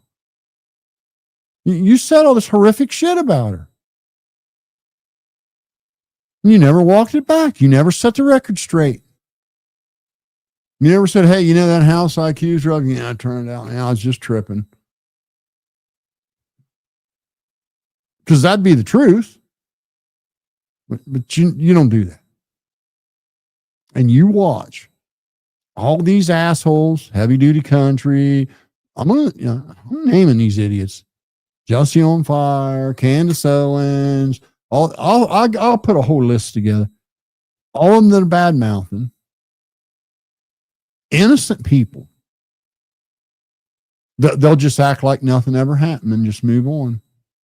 They'll never say, when I tried to claim that Charlie Kirk's wife wasn't grieving good enough, so she must have been in on it. Man, boy, was I wrong. You'll never hear that. You'll never hear it. I couldn't imagine that happening to me and then a bunch of fucking YouTubers and celebrities running around saying I was in on it because I didn't cry good enough. Or I had to put my big boy pants on and manage my fucking spouse's, $20 million organization that thousands of people are depending on. I mean, I'm left no choice but to step up. And then people are criticizing because someone had to step up. What do you guys think she ought to do? All you fucking conspiracy nuts. Just let the company crumble? How's she supposed to feed her kids for the rest of her fucking life if she don't take over running the company? Somebody's got to fucking do it. And I wouldn't trust anybody right now. I'd want to do it my goddamn self. Yet you guys sit and criticize her. And I'm going to tell you something that I know for certain. Karma's very fucking real.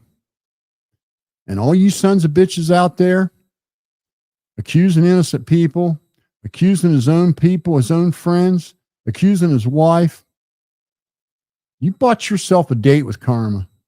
And when your fucking life falls apart a year from now and you're going, oh God, why me? This is why. This is why. Look at the job karma done on fucking Upchurch.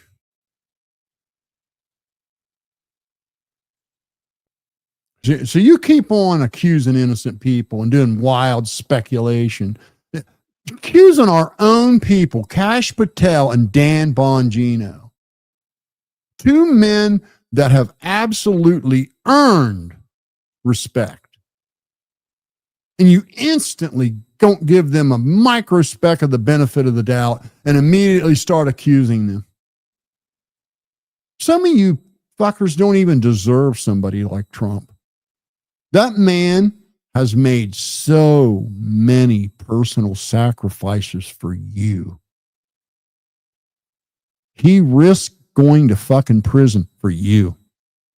He risked losing his entire fucking shit he worked for you. He has had 2 assassination attempts on his life for you. He has been to court after court after court after court for you. When he could have just been enjoying his billionaire life, doing his billionaire thing, and just fucking living it up. But he saw something he could fix and that it would help a lot of people, and he dedicated himself to it. And what do you sons of bitches do? You don't give him the benefit of the fucking doubt for a second. All this shit about the Epstein, I'm so sick of hearing about them Epstein, the made up fairy tale. And it is a fucking fairy tale that there's some Epstein client list. No such thing exists. It never has existed. The internet made that up. The absurdity to suggest that somebody could blackmail dozens of rich, powerful people and blackmail them so much that you become mega wealthy from blackmailing them. Do you realize how absurd that is? Honestly, do you realize what an absurd notion that is? You might, maybe get away with blackmailing one rich, powerful person. You might get away with maybe blackmailing 2 rich, powerful people. But I don't think you'd get away with doing it a 3rd time. I think one of them put a hit out on you and your ass would be gone. And they wouldn't wait till you were in jail. They'd take your ass out when you least expected it. They'd send a little honeypot in, and as soon as you took your britches down, she'd put a hole in your head. And nobody would be the wiser. She'd slip out the back door. It's just an absurd notion that he was blackmailing all these rich, powerful people, and they waited till he was in jail to kill him. You realize how dumb that is? Honestly, do you realize how stupid that is? Do you realize how stupid it is that he would have had a list of names? It's dumb. I can tell you right now, I know for absolute certain that Jeffrey Epstein was a very legitimate development investor. Very, very legitimate. How do I know this? Well, right the area where I live, he spearheaded all of that land development for Intel, NVIDIA, Facebook, and Amazon in New Albany, Ohio. He was the man who spearheaded that.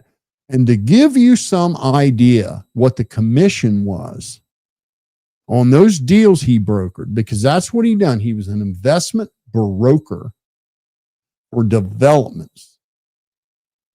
That's what he did for a living. That's where his money came from. He didn't have to blackmail people for money.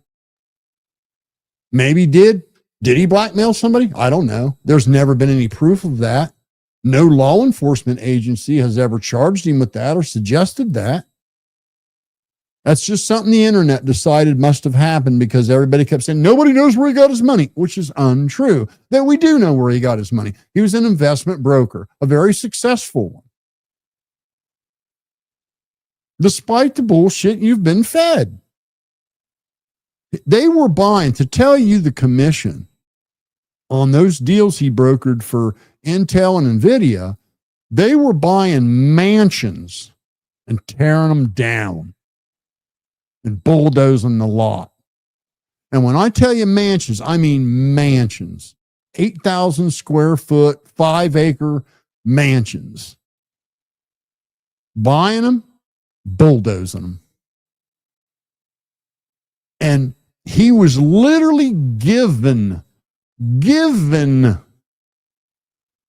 a redstone mansion straight across the street from Central Park in New York City as part of his commission on that deal by Lex Wexner. So that's just one of the deals that's just one of them. He did that shit everywhere. He did so many, he brokered so many development investments. It's not funny. He did a whole bunch of stuff in Singapore. He did a whole bunch of shit in Dubai. Everywhere. You can look at his fucking tax returns. He absolutely had legit income. Good grief. You can't become a millionaire blackmailing people. The IRS would come after you. You guys got to quit believing in these fairy tales. And it needs to be said, okay, of the girls that came forward, one of them was 18, supposedly, when she decided to, instead of do OnlyFans, she would run around hobnobbing with rich dudes. And that Virginia Dupree Roberts, little hoe bag, little hot tot pants. She was digging the shit out of what she was doing. She was no victim of anything. So that's why it doesn't bother me much. Was it wrong? Yeah. Is it the end of the world? No, because I know damn well she wasn't no victim. She did that shit. She did it enthusiastically. Some girls are just hoe bags. She was one of them. Now, I say this because I have sense enough to know that when Trump and Bondi took office, they only gave them what they wanted them to have. Like if the Democrats had whatever's in the Epstein case files, no client list, I can promise you that, no such thing exists. But whatever they had in evidence, they only gave Bondi and Trump what they wanted them to have. Surely you guys have sense enough to know that, don't you? I mean, do your brains work good enough that you can discern that they were only gave what they wanted them to have? If there was any damning shit in there for some Democrat, they wouldn't have gave that shit to Bondi, and they wouldn't have gave it to Trump. They would have done the same thing they did for the other 8 years, set on it. Save it for a rainy day. So when you guys immediately blame Trump and immediately blame Bondi without giving him a fucking microspeck of doubt, after everything that man sacrificed for you, I just see you as a piece of shit, man. You're selfish. And to close on that, I would much rather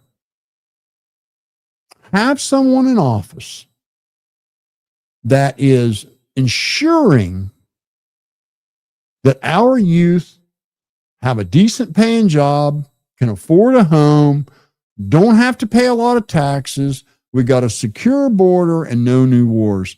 I would rather have that a whole lot more than I would want to know who banged some little hoe at Epstein's place. Honestly. And to think that you would risk giving it all back to the Democrats. And you guys understand, with your bullshit division over this Charlie Kirk case being completely unreasonable, because many of you are being completely unreasonable, is you're risking giving power back to the Democrats. And let me tell you what they'll do. Okay. I can already predict what they'll do. They'll immediately prop the border door back open. And if you think we had a wave last time, the next one will be 10 times that. They'll take the nuclear option. They'll let illegals vote. They'll immediately raise taxes. They'll immediately undo all the tariffs, and they'll immediately reverse all the trade deals. And then they'll start trying to put Trump's cabinet in prison. All because you think the Epstein files are some important thing. If you had them tomorrow, how would it improve your life? How much would your life improve? Because I don't think it would improve any. Just saying. I'll go over some comments here. So I've seen some of you made some pretty good comments here. Well,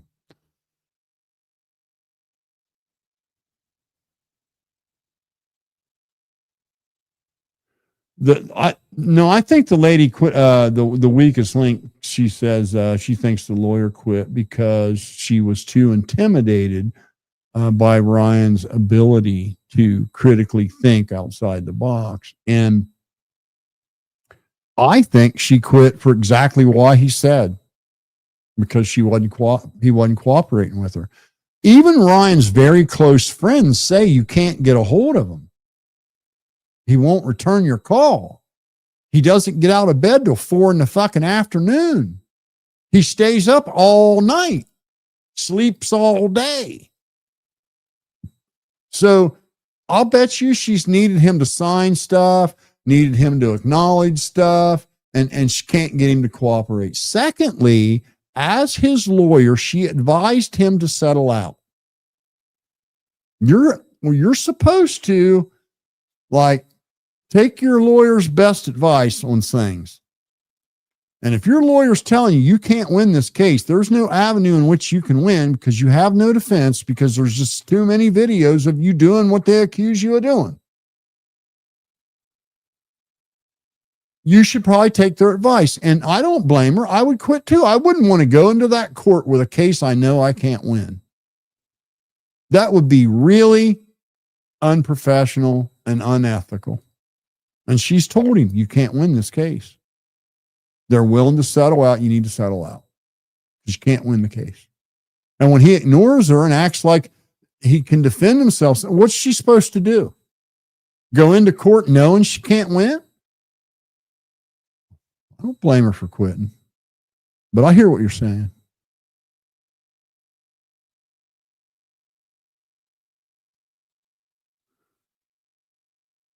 I guarantee you he's exact. Okay, so Tracy says, and she would have to refund any retainer. Not true at all. No, you can't, Tracy. They can't. You don't get a retainer. Means what a retainer means is you've paid that attorney to isolate that date on their calendar for you, and it's a contract. Because that attorney can't now schedule something else on those days, like your pretrial hearing, your trial hearing, your deposition dates, all this. That's what the retainer is for. It's like a down payment on a car. It says, I'm serious about buying this. I'm putting up some of my own money. Will you loan me the rest? That's what a down payment's about. Well, same thing with a retainer. It's to lock you in to these. And so that attorney isn't going to just spend a bunch of time and then you go, you know what? I never mind. So you won't never get a retainer refunded. She earned her retainer. They did 6 depositions, 3 out of state. Countless letters, countless back and forth. You imagine her, the edit, the amount of time it took to get through the discovery. when the Rodni family probably had every clip and every comment and everything in the discovery, it probably took her 5 or 6 days. And she has to go through it all. She can't like be surprised by something in court. So she has to know everything they're submitting. So yeah, she's probably put a lot of hours in. Now, is he telling the truth that the entire million just went to her? No. I have or just went to that case. I would suspect that the money he showed, he's paid her. It's been for 2 or 3 different cases. You know, he was in another lawsuit last summer. He handled that one. So, and he was being sued by that lighting company, and he was being sued by a promoter, and he was being sued by a stage rigging company, and he was being sued by,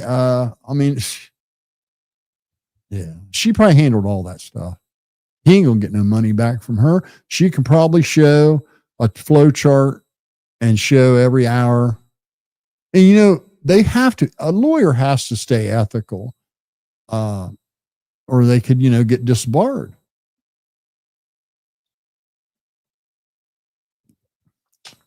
And the last thing she's going to do is try to be unethical with a celebrity that could afford to come after her and ruin her fucking career.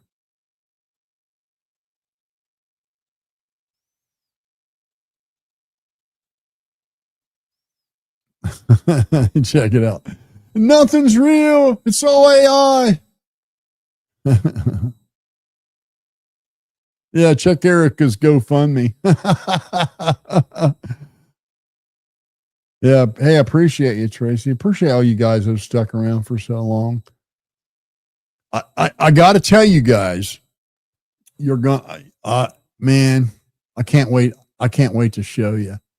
Okay. I finally just bit the bullet, stripped my Power Stroke down, replaced every single piece of metal that had a speck of rust on it.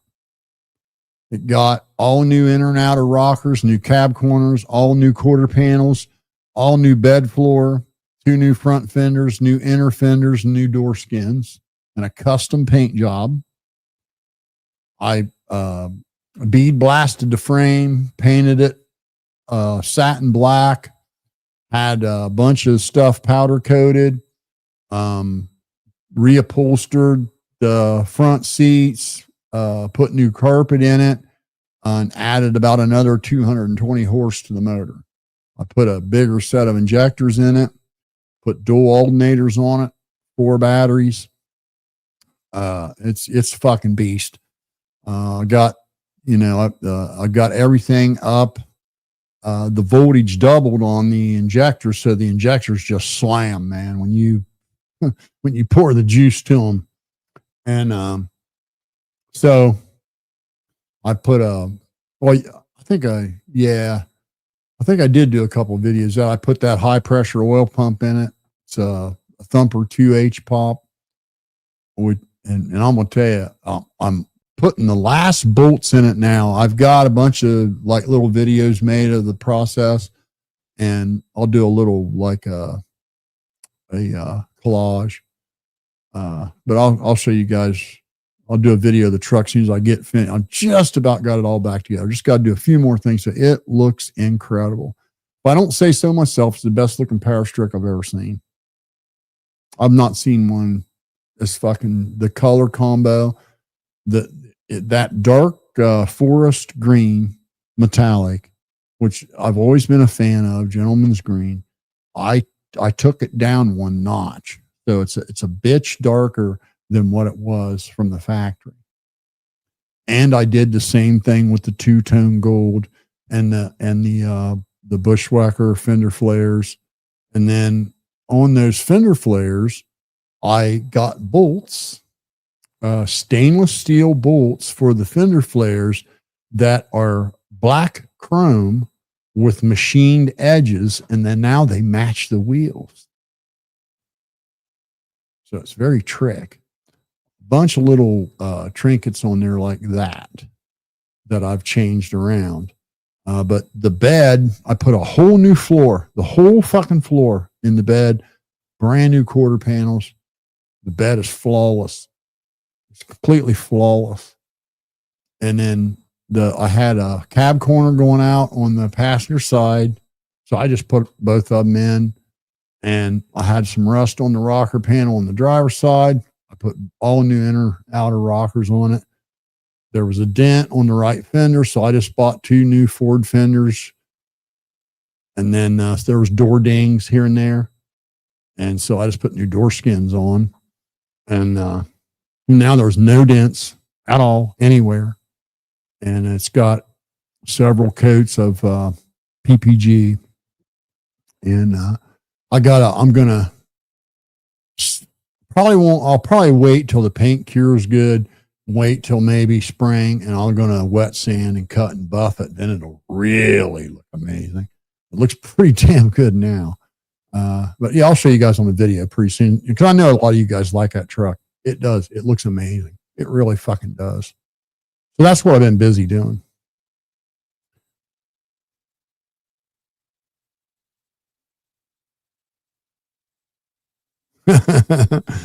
Yeah.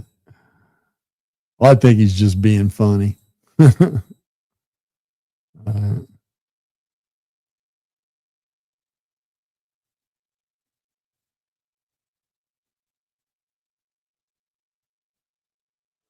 Oh, you talking about the house Upchurch is in now? Have you guys went and found it on? Did either of you guys go find it on? You can find it on Zillow, because the front door, if you watch a couple of his videos, you stand in front of the house. The front door to that house is very, very unique, because it's got these little arched windows. I would say that that's a custom door. And so anyway, you can go on Zillow, search for houses in Cheatham County for $1 million to $5 million that sold in the last year. And you'll see that house. It's sitting on about, looks to me like maybe 6-8 acres, maybe 6 or 8, right in there. Got a pretty long driveway, and it's a nice place. Don't get me wrong. It is. It's definitely a posh place. Got a 3-car garage. It's pretty nice place for sure. Nothing. I mean, you know, being, you know, having money to burn is nice.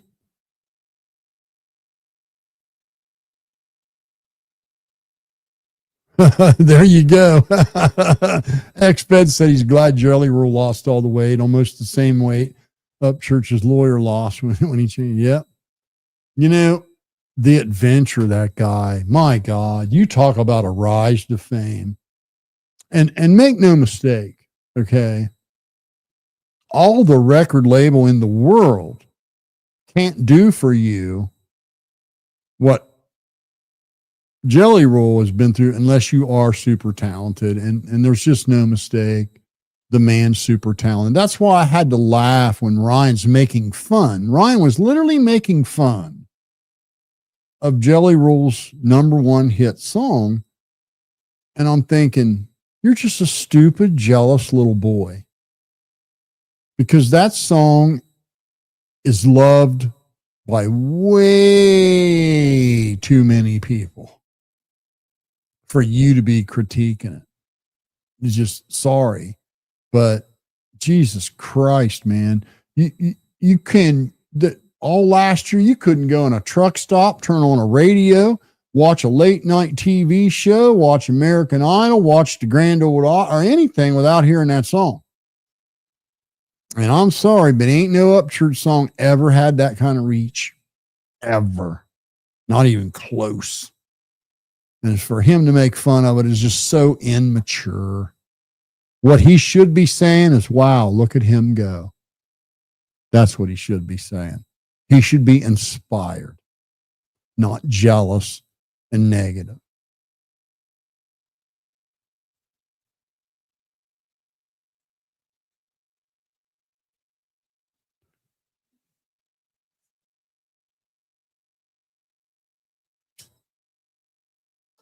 No, because the Defiant one says Ryan unlisted or deleted all his old videos. Wouldn't that be tampered? No, not at all. They've already put in discovery. Those videos were all screen. Everything he ever said about Kylie Rodney was screen grabbed. Rodney's had it all.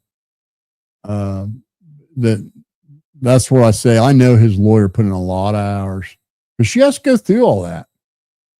Can't walk into court not knowing about some particular piece of evidence they could throw in her face.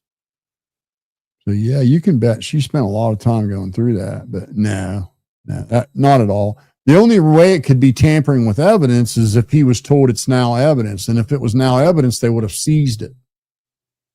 They didn't need to seize it because they had copies of it. I mean, he said what he said. So yeah, that would be a no.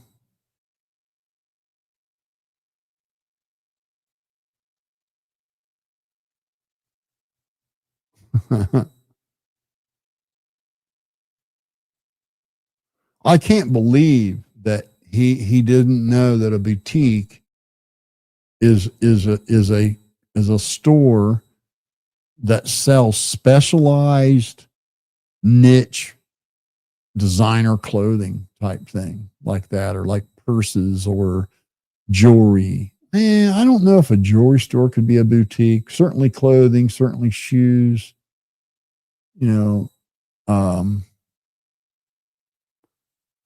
There could be army uniform, army clothing boutique. There could be golf clothes boutique. There could be, designer clothes boutique. There could be, casual wear boutique, whatever. But a boutique is a clothing store. And I can't believe he didn't know that.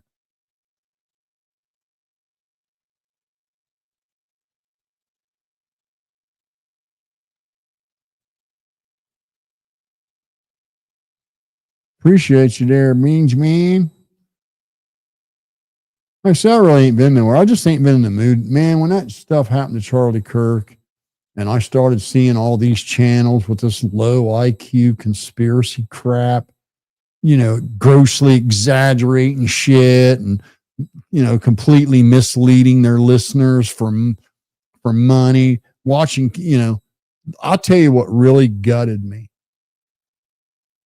When Candace Owens made her first video about the case, the video opened with her talking about a woman who lived locally there and these two 11-year-old girls that were part of a group of girls that were with this woman and another woman at Charlie Kirk's speaking event. And they got, when that happened, now they were up front. They got there real early because the girls were all excited about going and they wanted to hear Charlie speak, and they got there real early. So as soon as they were allowed to start assembling in, they got right up on the barrier, and they were literally, they were like 4 to 6 feet from where Charlie was sitting. And and of course they were recording Charlie debate because, man, you get that viral video, everybody, so many people were recording. And they were literally looking right at Charlie and recording when it happened. And everybody took off running and they all got separated. And these two 11-year-old girls, one was her daughter and one was her niece, I believe, or a friend. But they were hysterically crying, confused, not knowing where to go.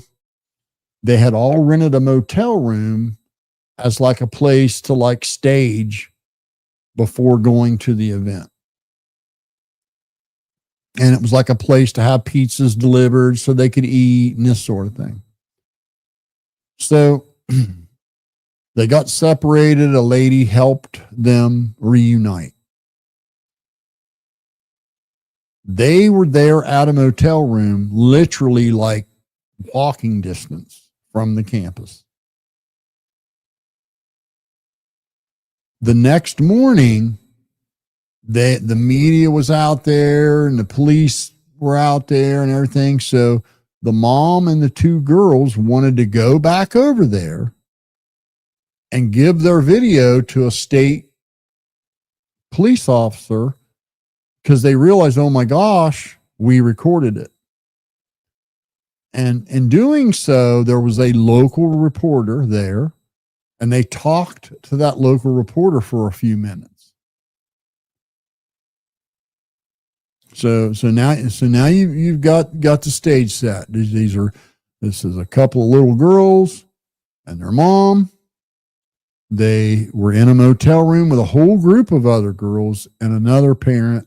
When they all got separated, when it happened, they unknowingly recorded it, realized the next morning, oh my gosh, we were recording. And I'm sure through the confusion, they didn't even think about it. And so they were going to give that video to an investigator and say, hey, this is what we saw. Here's the video, blah, blah, blah. And this local reporter stops him and talks to him for a minute, and they give him a very, very brief interview. Candace Owens starts her video by putting this woman and those two little girls' face on the screen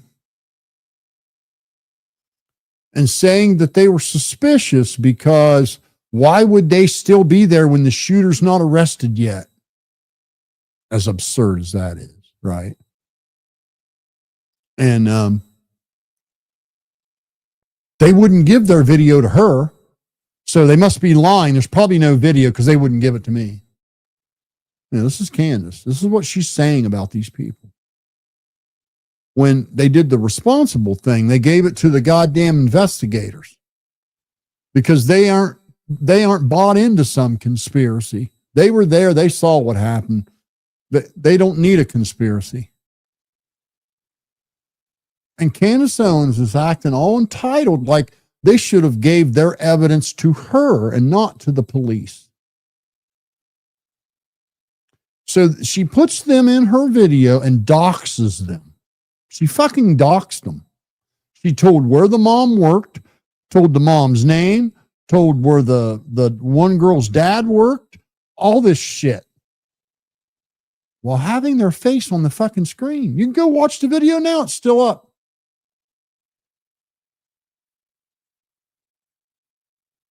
And that video got 8 million views.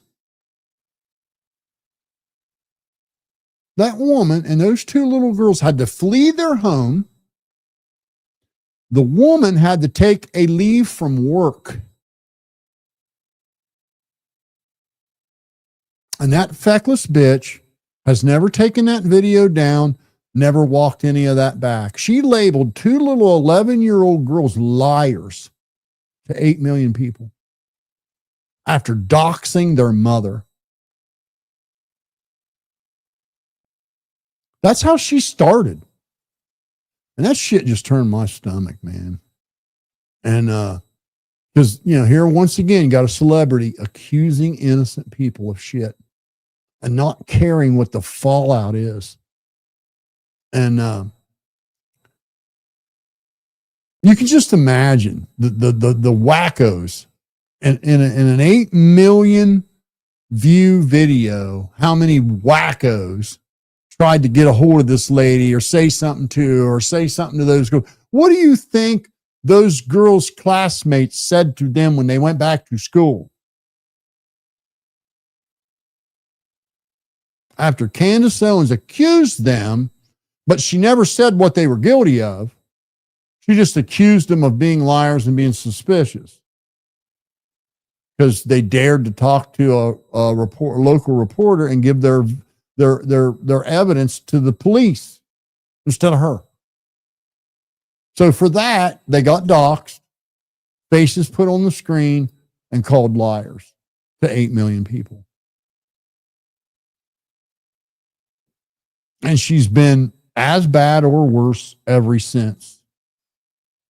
And the vindictive shit she has done to that poor camera kid that was hired to run that camera, and simply because long after Charlie was gone to the fucking hospital, and he's standing there probably just reeling with what had happened, he made a video to memorialize how he felt, what was on his mind, which isn't unusual at all. Just killing time, waiting to hear something. And then he takes down an $8,000 camera that belongs to him. Belongs to him. So nothing happens to it. What's he supposed to do? Just leave and leave it there? Fucking stupid. You don't need an SD card out of a camera these days. They upload to the cloud at the same time they're recording. And anybody that has a modern camera knows this. This camera I'm using right here, literally, all I got to do is push one button and it would literally copy everything on that camera to the cloud or to my network without me even saying anything or asking it to do anything. Lots of them, a lot like the GoPro software, the video's literally on your fucking device. You can control it with a cell phone. So all that shit Candace yacked about that phone was just shit, or about that camera, shit she pulled out her ass. Wasn't one single thing suspicious about that guy taking down his own $8,000 fucking camera after the smoke had cleared and people were leaving.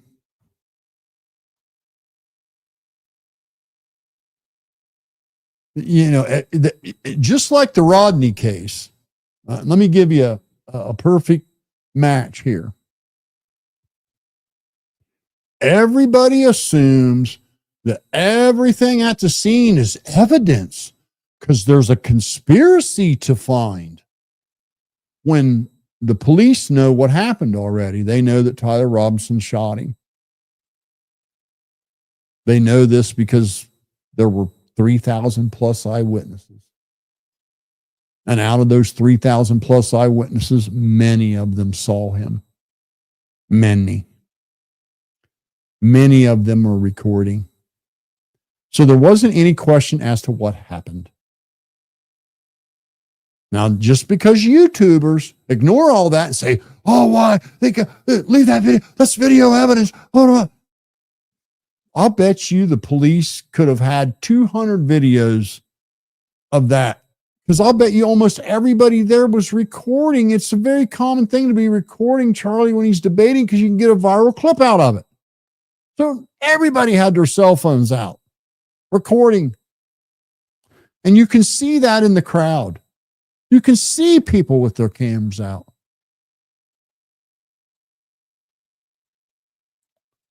They did the same thing when the police found Kylie's car in the water.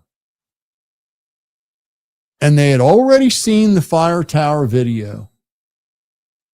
So they're not investigating a murder. They're not investigating any foul play. It's an auto accident. They know it's an auto accident because they watched it happen on a video. But just thank God, a fire tower camera just that spins 360 degrees just happened to be facing that way and captured it all.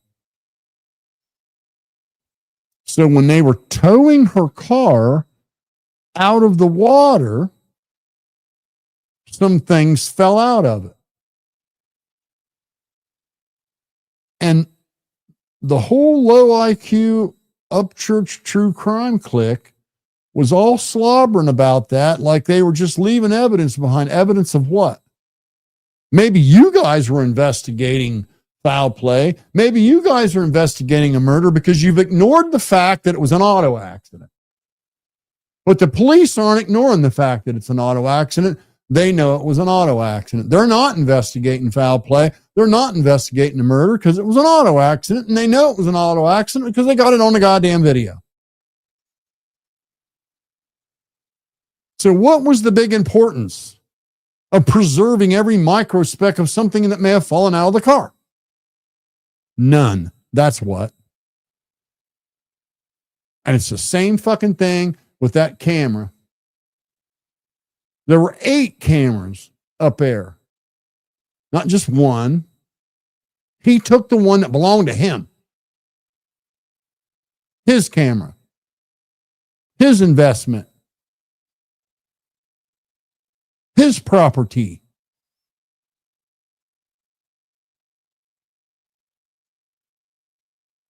That already copied the video to the cloud, already probably copied the video to his device. He was probably able to go right into his email and email the investigators a copy of the video. And probably had already done that. I wouldn't doubt. I don't know for sure, but I wouldn't doubt.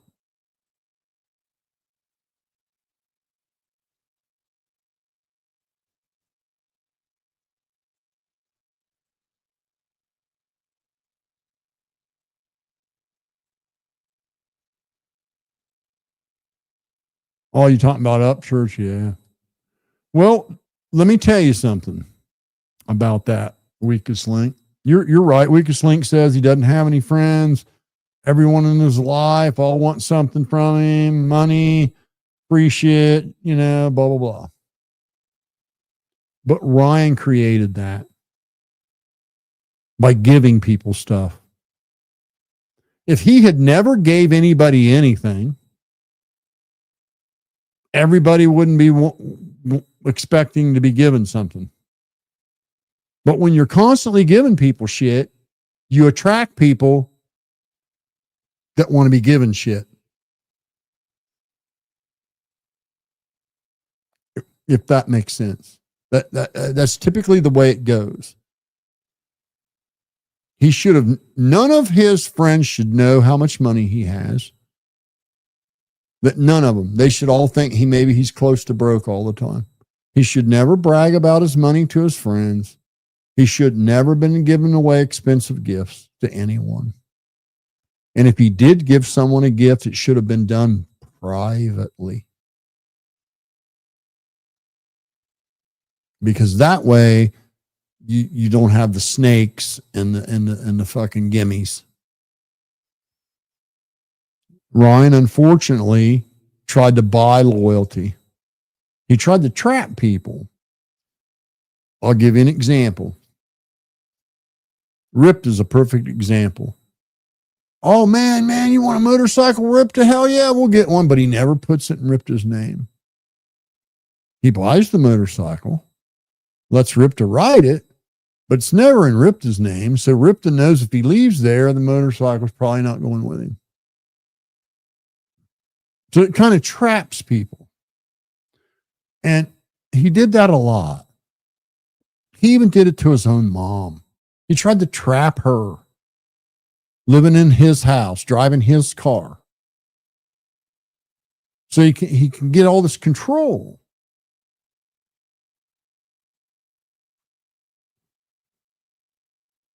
And look where it got him.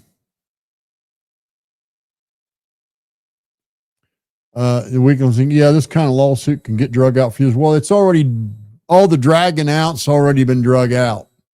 There ain't going to be no more. When he popped off there about a month ago and said, oh, the Rodni case is on hold indefinitely, and nonsense. He don't get no say in that. The court date is set. It's going to court. There's not going to be any more bullshit. They've already went through all that. It's been 3 years since they filed it. They've did all the delays, all the fucking discovery, all the fucking deposition. I've done it all. You know, if you guys know, I mean, I was subpoenaed to give a deposition. So was Zanime.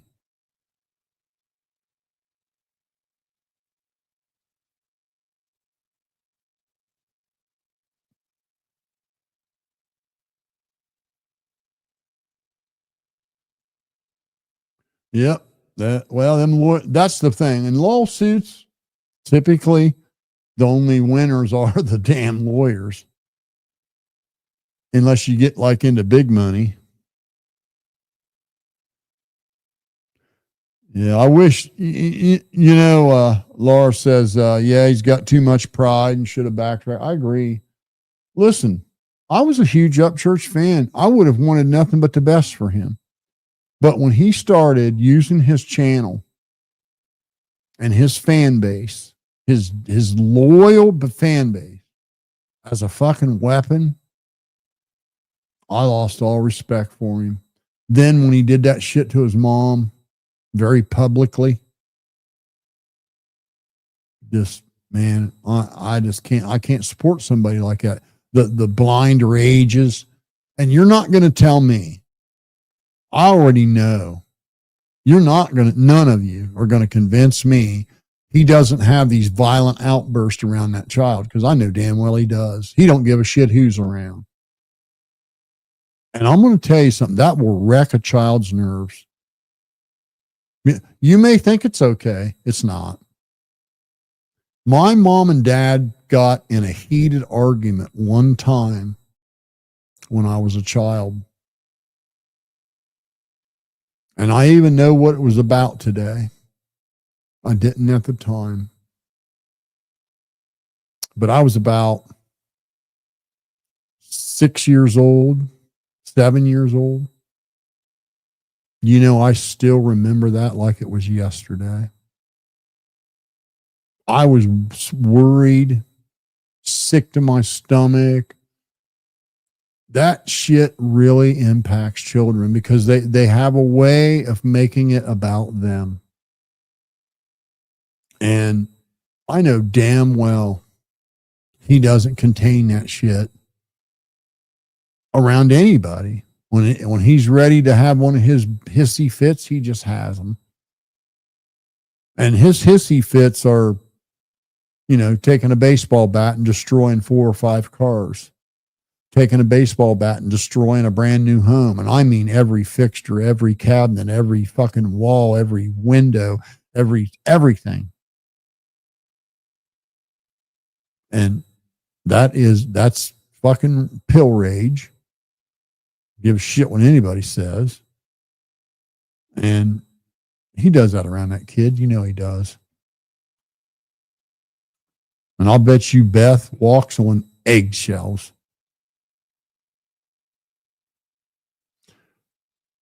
What if there's evidence he had help? Well, Joe, that is exactly what the FBI is investigating. And it's my belief that he did. It's my belief that they all knew. I think his entire clique of friends knew. I think the meeting, see, this is all the stuff that the conspiracy theorists want you to forget or not talk about or pretend doesn't exist, okay? And this is what's so frustrating, because if all this energy was put in analyzing the actual evidence instead of trying to prove some conspiracy that doesn't exist, people could have maybe accomplished something. But the kid that asked the question, absolutely guilty, absolutely knew, absolutely was in on it. Why do I believe that? Well, he had an Antifa flag hanging in his apartment that he tried to hide behind a plant during his news interview. But you could very clearly see it. And there's no fucking way you have an Antifa flag and you're some level-headed person that was just curious about what Charlie thinks. Like he tried to paint the picture. If he was a fucking Antifa punk, he hated Charlie Kirk because that's all those people talk about. They are consumed with it, or were consumed with it. Trump and Charlie Kirk is the reason why everything that happens in their life was Charlie's fault and Trump's fault in their eyes. They resent anybody that's religious because religion says what they do is wrong. So they blame Christians for the guilt they feel, the natural guilt they feel. They get angry at Christians for that guilt. They feel dirty. They feel guilty. They feel like they're not a part of anything. They feel isolated. They don't know what it's like to feel like you're a part of something bigger than yourself. And so they hate Christians, because if Christians didn't exist, then they wouldn't feel guilty about having poop sex. I mean, as bluntly as I can put it, they do that crap and they feel awful about themselves. Well, because it's such an awful thing to do. It defies Mother Nature. It defies the natural flow of things. It defies the human instinct. It defies everything that you were meant to be and do. That thing is to expel food waste. It is not a place of joy.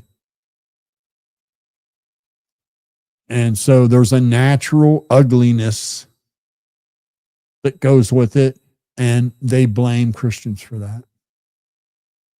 So if he was a member of Antifa, he wouldn't have been this neutral guy that was just sort of curious about, what Charlie Kirk thought about trans radicals and violence. The question was staged because they not only wanted to assassinate Charlie, but they wanted to humiliate. And they celebrated.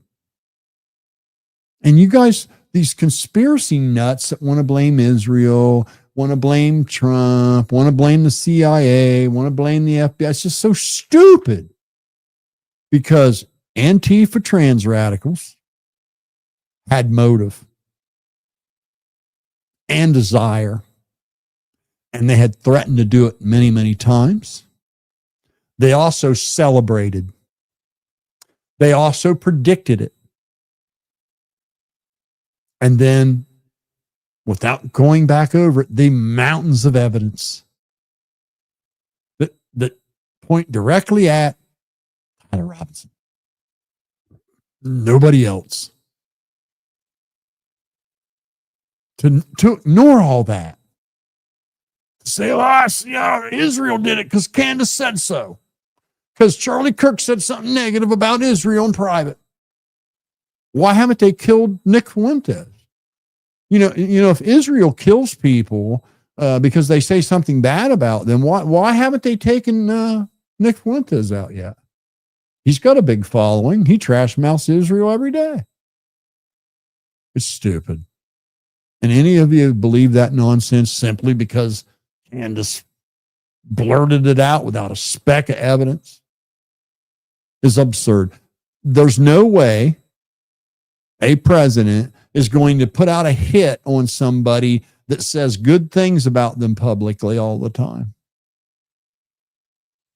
because they heard a rumor that they might not someday. It's just absurd. Absolutely absurd.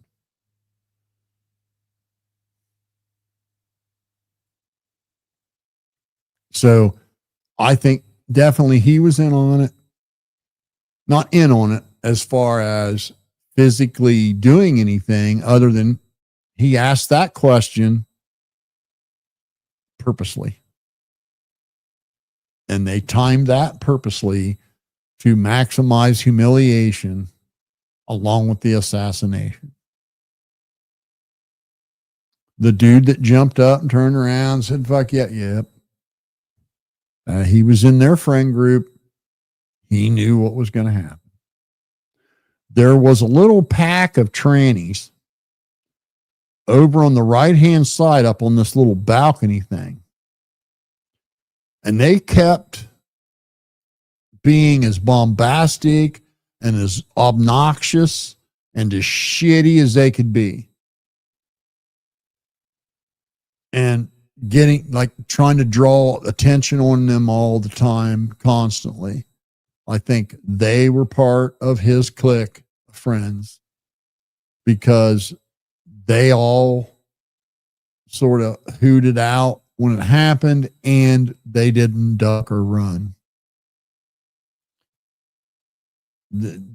So I think we're going to find out, Joe, that the FBI is just as clever as you are, son. They see everything you see, and they're suspicious of everything you're probably suspicious of. They're professionals with professional training. So, of course, they suspect his friends knew about it. And I look for them to make some charges in that regard. You understand. And this is another thing that's frustrating, watching people shred this thing like time and time and time again, and shred it over and over and over and over and over and never stop. And it's so annoying to watch that because if you just slow down and look at things for what they really are, you're going to find out that you're just wasting your time. They've got the guy. But the FBI is investigating the possibility of accessories, and I can bet you that they're probably going to make some more arrests, but they can't. You got to understand, the FBI can't do what some YouTuber does and just start blabbing their mouth off about, oh, hey, we think this and we think that, and look at this and look what he did and look how, oh my God, he scratched his butt. They can't do that. They can't accuse people with no evidence. They can't mess the trial up. They can't taint the evidence. They have to be very careful. They have to guard that evidence. Keep things close to the vest. How do you get somebody to talk to you? Well, you be their friend. That's why they treated the roommate with kid gloves. And that's another one. Contingent. Man, I tell you, he's not missing. He's never been missing.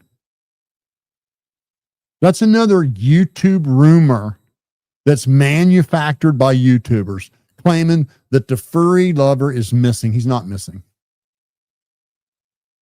Now, I want you all to think for a minute. In every high profile case that you know of, isn't it quite often that people leave the home that everybody knows about now and go stay somewhere else at an undisclosed location? That is a very normal thing to happen. And the furry's address was literally doxed on a local news station. They stood in front of the goddamn place and showed it on camera. And you guys think he ought to still be there twiddling his thumbs? Of course he left there to stay somewhere else. Of course he did. Just like everyone else in a high profile case. And you can bet your hat the FBI and the Utah State Police know exactly where he's at. They have his passport. They know exactly where he's at. I bet you they know what he had for breakfast. They probably know how many times he went to the bathroom. But how are they've got to make him feel at ease so he'll blab to them. And he probably already has. They probably already know everybody that was in on it. They can't arrest them till they have the evidence. And these things take time. They have to get a subpoena to get the Discord messages. They did that. They do have them. Some have been leaked already. They have to get a warrant and a judge to sign off to get X emails and private messages from X and from Instagram and from Reddit, where they made a lot of their threats. Over, for 2 years, they threatened to do this to Charlie. Laughed about it, joked about it, made memes about it. And you guys, all these conspiracy nuts act like, well, he wouldn't have done that. It's impossible. If anybody had motive, it was some Antifa trans radicals that had motive to do it and desire.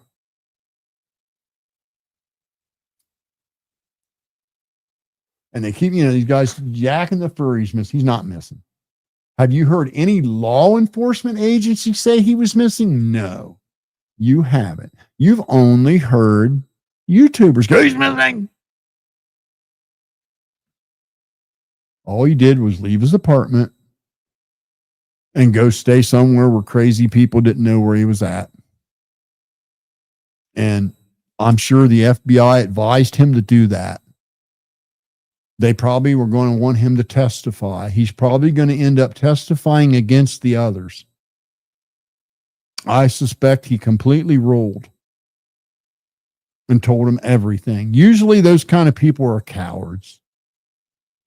Absolute cowards. So when they get caught, they sing like a canary. And he's probably, that son of a gun's probably told the FBI everything.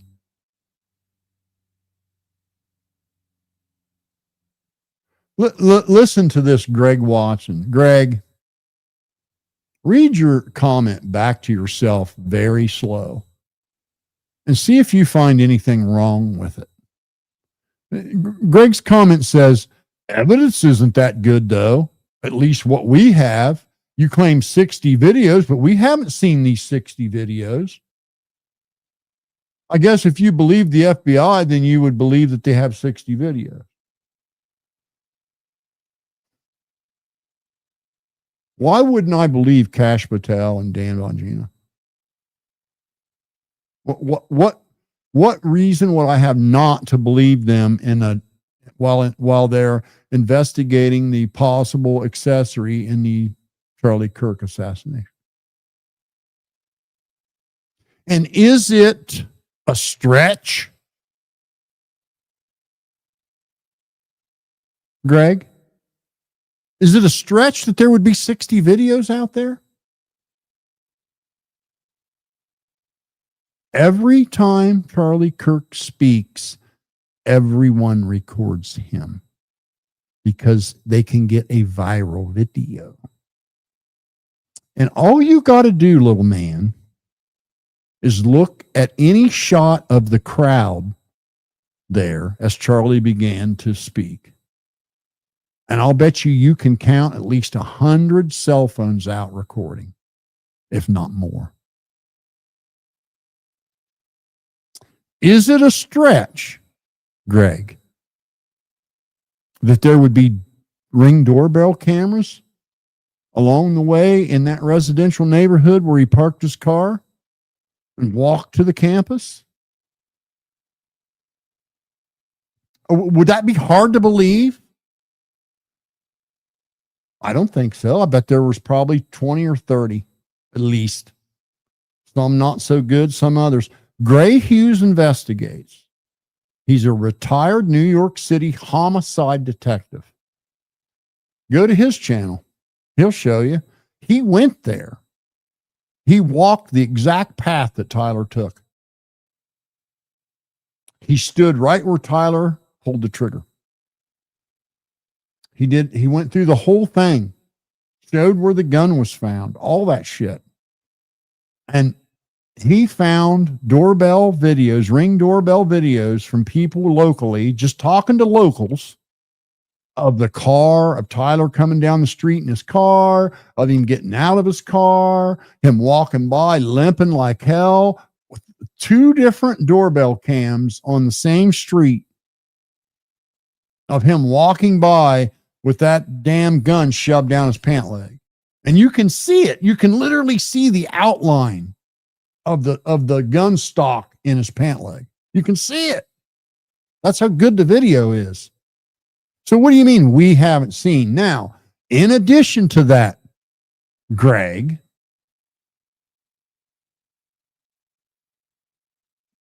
if you are capable of applying some common sense, do you know of any high-profile murder case where the evidence was shared with you before trial? I'm waiting. Type it in chat. What case? In your entire time on this earth, when have investigators investigating a capital murder case shown all the evidence before court? Don't you have sense enough to know not only would they not ever show those videos to you, but they're not allowed to. The judge put a gag order on the case because he saw that it was becoming a clown show and that he would end up with a tainted jury, tainted evidence, and a goddamn mistrial if he didn't put a gag order on it. And, Greg, I want you to name me a high-profile capital murder case that didn't have a gag order. I'll wait. I already know you're not going to find one. It's a very common thing. When there's a lot of media hype, when there's a lot of social media hype, they will put a gag order because they have to protect the integrity of the case. The judge has an obligation to do that. The investigators have an obligation to do that. And a prosecutor has the obligation to do that because we would never want to put an innocent person in prison if we can avoid that. And we certainly wouldn't want to let a guilty person get away because we mishandled evidence. So, of course, the FBI isn't going to show you their evidence, you simpleton. What's wrong with you that you would even have that thought?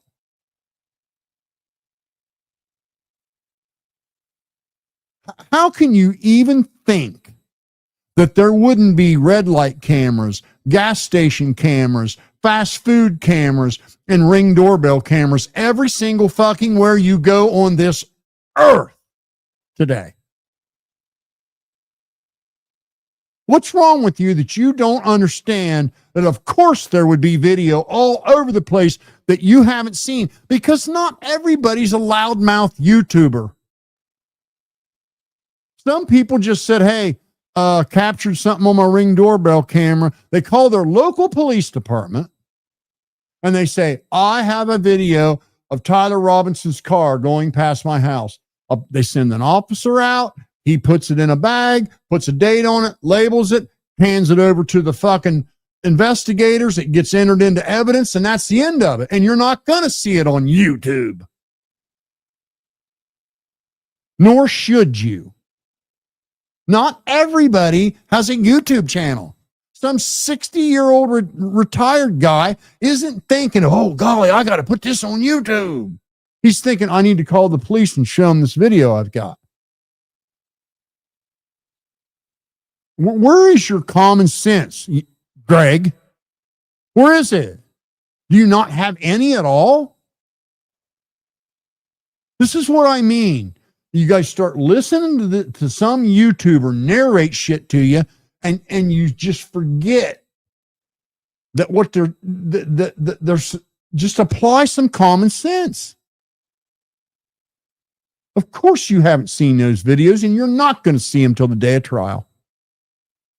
They have no obligation to show you shit. Are you an investigator? Are you a prosecutor? Are you a lawyer? No. Why do they need to show you anything? And they certainly don't have to prove their honesty to you. I have all the faith in the world that Dan Bongino and Kash Patel are on our team. Until I have a goddamn good reason to believe otherwise. And so far, there isn't any. Other than a bunch of selfish little panty waist sissy bitches who won't even give our own people the benefit of the doubt. You don't deserve a president like Donald Trump. Somebody like you. You deserve a Joe Biden. You deserve to live in a country where the only fucking job you can get is a minimum wage job at fast food. Because you're a narrow-minded, selfish piece of shit. Accusing our guys already when you have nothing to base your accusal on. Nothing. All the Epstein files, I forgot. Something that wouldn't change one thing about your life. There is no Epstein client list. There's never been one. Kash Patel only has what the last administration gave him. Pam Bondi only has what the last administration gave her. Trump only has what the last administration gave him. That's all they got. So now what? You want to give up great trade deals. You want to give up tariffs. You want to give up a secure border. You want to give up lower taxes. You want to give up a better economy. You want to give up $1.50 a gallon gas because Epstein. And that makes you a goddamn simpleton. People like you, I got no use for. None. The hell's wrong with you? If you can believe the FBI. What a dumbass. Something has to be worth lying about before people are willing to risk their career and prison time. Kash Patel was personal fucking friends with Charlie, you piece of shit.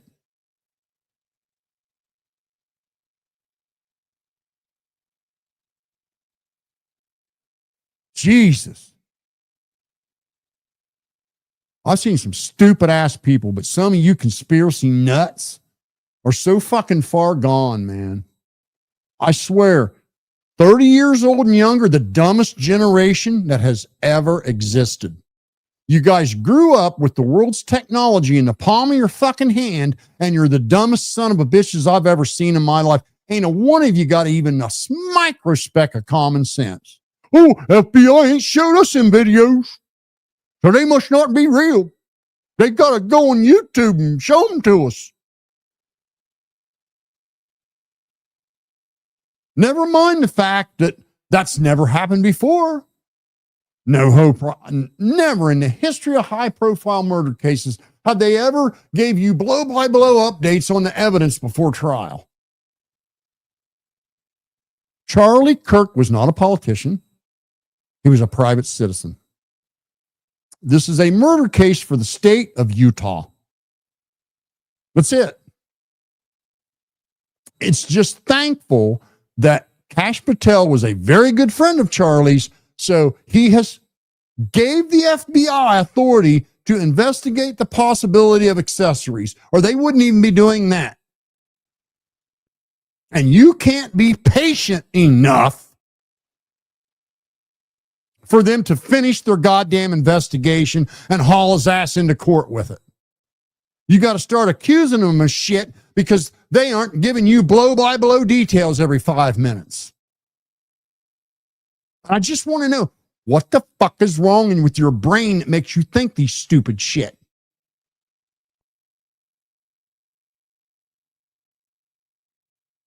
Listen to this dumbass. Have you seen these videos you're saying? Or you just have faith in the FBI is telling the truth? Why would they lie about them? Why would they need to lie about them? Tyler Robinson and his Antifa punk buddies decided they could get away with assassinating Charlie Kirk and be fucking, folklore heroes. And they assassinated Charlie Kirk. Why would the FBI need to lie about any of that. You understand that not a word, not one fucking word that's came out of Candace Owens' mouth is factual or true. There is no conspiracy. There is no cover up. The text messages between the furry and Tyler are very fucking real. They got the Discord messages. He talks that way. That is the way he talks. There's a video of him saying vehicle twice. Is that good enough for you or not? Or just Candace's wild assumption? That's the real deal. First day, body's not cold yet, and she's blaming Israel without not even a speck of evidence. And then she does 2 60-second sponsor ad reads. And I'll have to give you this is so important for me to find. Charlie was my friend. Look, Erica's not crying. Look, his security chief isn't crying. Well, guess who else didn't cry? I didn't see Candace Owens shed a fucking tear. What do they say about someone that points at everyone else? I mean, I could play the same game she does. I say it's awful weird that she would instantly be accusing somebody else before the body's even cold. See how easy it is to do? I just can't understand how someone like you, how does your brain get this broken? That you just lack any common sense at all. You have no critical thinking skills, nothing.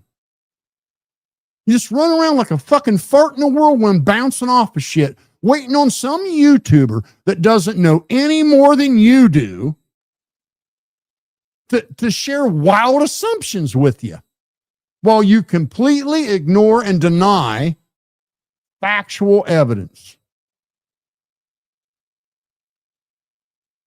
Have I seen the video? I don't need to see the videos to know they exist.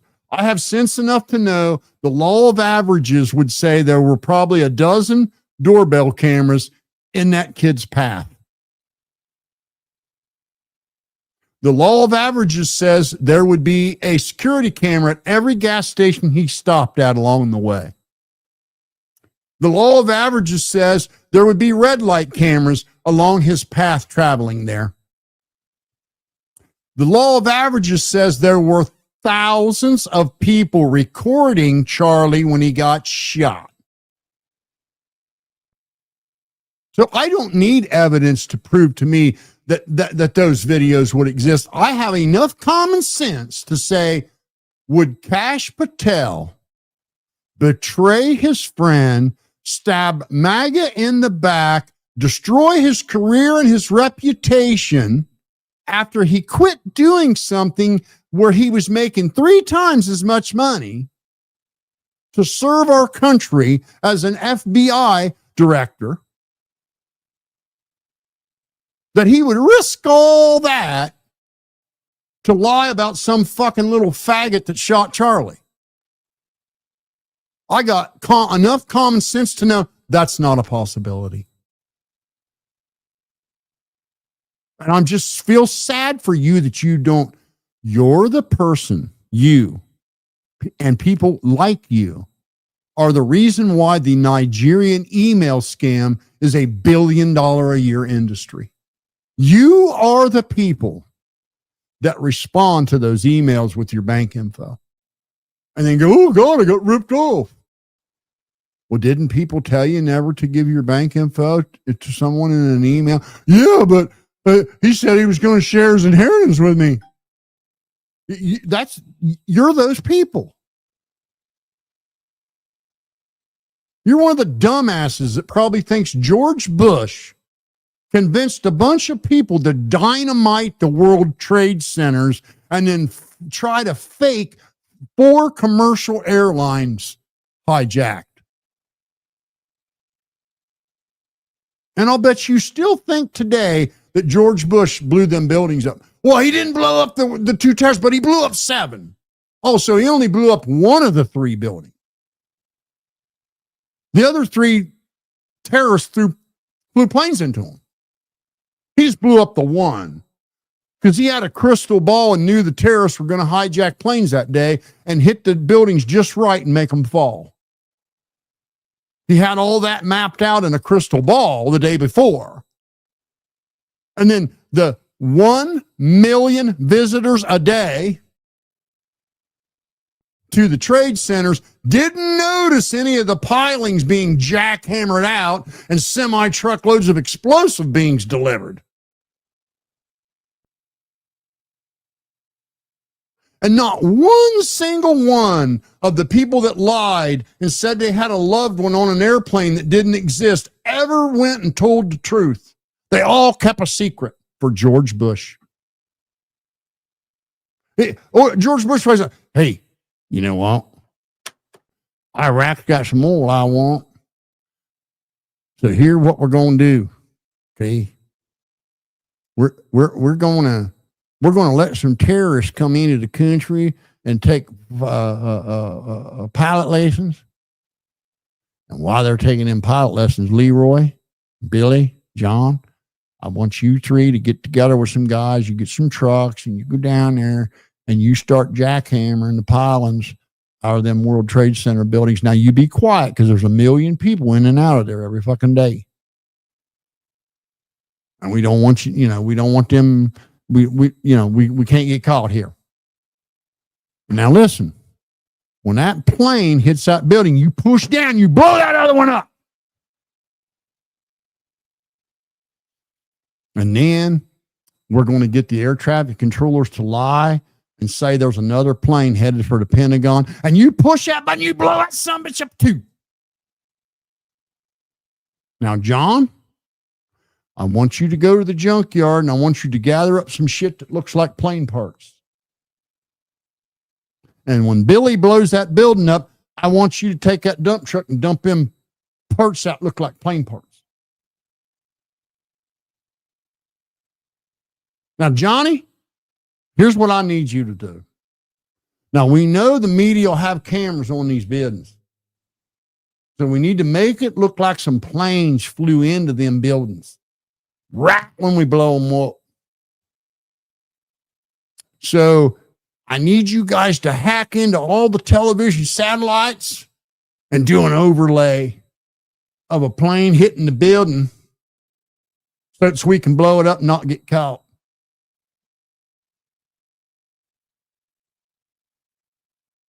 You know what I mean? Ain't that right, Greg? Ain't that what he did?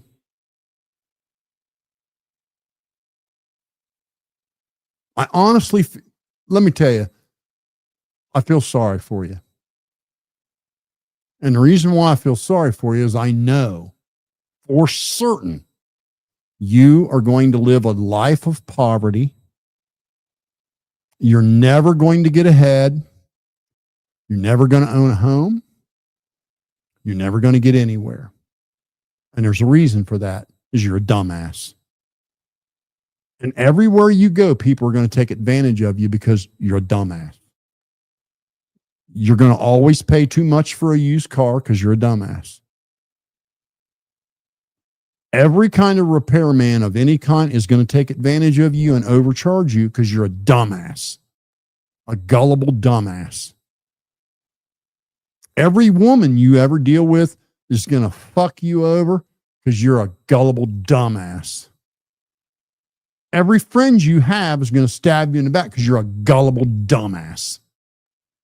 And believe me, us people that have an IQ above a 2, we can see that you're a gullible dumbass just by looking at you. So I really do feel sorry for you because I know you're going to be relatively poor your entire fucking life. Because you think Kash Patel would quit a job making 5 times as much as he's making now to only lie to help some queer get away with shooting Charlie Kirk. Your brain is that broken. And it'd be one thing if you had anything at all to base it on. But the only thing you got is Candace Owens saying so. That's it. You have nothing else to base it on. Just Candace Owens saying so. Really do feel sorry for you. Let's see how stupid this dumbass is. What are my thoughts on Epstein cover-up? There is no cover-up. There is no client list. There never was a client list. You go clear back to the very first time he was arrested. Not the time that the rich people he was blackmailing waited till he was in jail to kill him. I mean, they could have killed him anytime. When you're rich and powerful, if you're so rich and powerful and you are so connected that you can arrange assassinating somebody inside of the fucking jail, then you'd be perfectly capable of taking them out long before they ever got to the jail. You see that common sense thing again. That common sense thing again. Why wait till you're at that risky when you could have taken them out anytime? That's the reason why we know Charlie Kirk's own people didn't have anything to do with this, because they wouldn't wait till he was in front of 3,000 people and dozens of cameras. They had access to him all the time. They could have taken him out any other time. But see, common sense, that's what happens when your brain's functioning correctly and you digest facts instead of wild assumptions from YouTubers. When you listen to investigators instead of speculators. You see, investigators have facts. Speculators have nothing. Just wild imaginations. And that's everything you've digested about this case is inaccurate, wrong, and speculative. Everything we know about Tyler Robson is fact-based. None of it's speculation. It's all fact-based. We can touch it, feel it, smell it, hold it, see it. Innocent people, Greg, don't voluntarily turn themselves in and confess. Parents don't lie to have their own child locked up for life. These things don't happen, Greg. They don't happen. Scooby-Doo is not based on real life events. And I don't know what it would take to ever get you to understand that.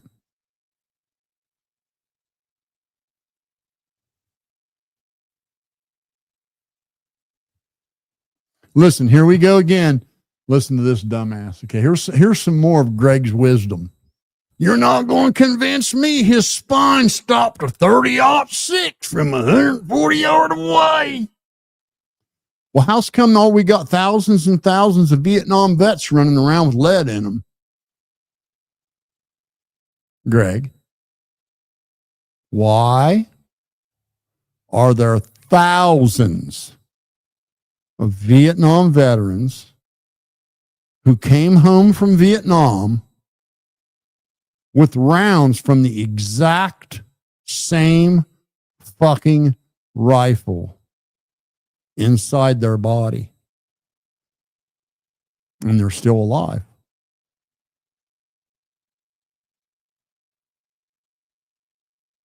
Greg, why do you suppose that is? If it's impossible, like you say, the absolutes you're speaking in. You're just wrong about that. You have no idea, right? You're just repeating what you heard some YouTuber say. And you never went and checked that out. You see, it'd be one thing. This is what I don't understand about you small-minded simpletons. Okay, you low IQ, low information people. You will critique the shit out of the actual evidence and refuse to believe this, refuse to believe that, but then you'll co-sign some wild notion with no evidence at all and just fucking argue that it's real. Why is that? Why do you do that? You believe that no way can someone be shot with that rifle and there not be an exit wound? Because you heard a YouTuber say that, but you never did any research to see if it's true. You never criticized it. You never broke it down. You never said, okay, is this a thing?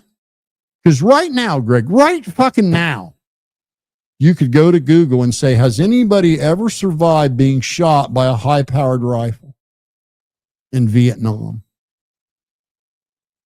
And you'll find out thousands of vets came home with lead in them.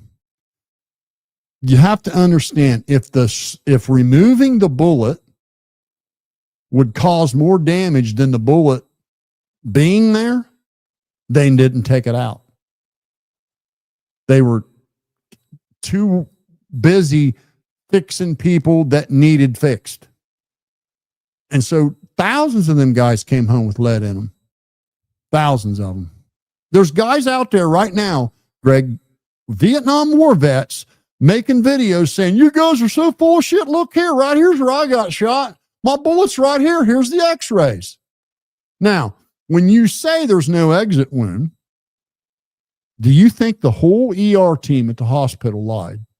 Is that what you're suggesting? That the entire motherfucking ER unit, the entire trauma unit, chief neurosurgeon, the coroner, the mortician, his wife, his team, his parents, the x-ray technicians, you think all of them are lying? Every one of those people are lying. Because why? Why would they put their careers on the line, risk going to prison? Why would they be lying? Are they all Jews secretly? Do you realize how absurd that is? To think that an entire fucking ER team at a hospital would lie about a wound for Israel. I mean, you're just fucking stupid, dude. You're not using your brain. Use your brain. Stop. Right now, you get up, when you wake up tomorrow, you erase every single thing a YouTuber told you. And you just go look at the evidence of this case for what it is. Don't take any absolutes with you. Don't take any preconceived notions with you. Don't take any retarded shit like there would be. There ain't no way it can happen. Because it did happen. It absolutely did. And it's happened many, many, many, many times before that. Many times before that. I think I saw one place where they said it's like 22,000 known vets that have bullets in them. Still. Today, walking around. Exact same rifle. Now, here's the other one, because I know what's coming next. Well, he couldn't took that apart and put that back together like it. Didn't it be all out of whack? Not true. The rifle was designed to be broken down. That particular rifle was designed to be easily dismantled for a number of reasons. And that you can find out on your own just by doing a little research. But there was a movie made about that rifle, Greg. A whole movie called Full Metal Jacket. The entire movie is wrapped around that military issue rifle in Vietnam. And guess what they do for the first hour of the movie, Greg? They practice taking it apart and putting it back together. And guess how quick they do it? In under a minute. Under a fucking minute.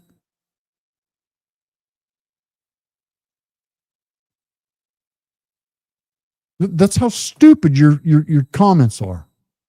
They're not grounded in anything factual.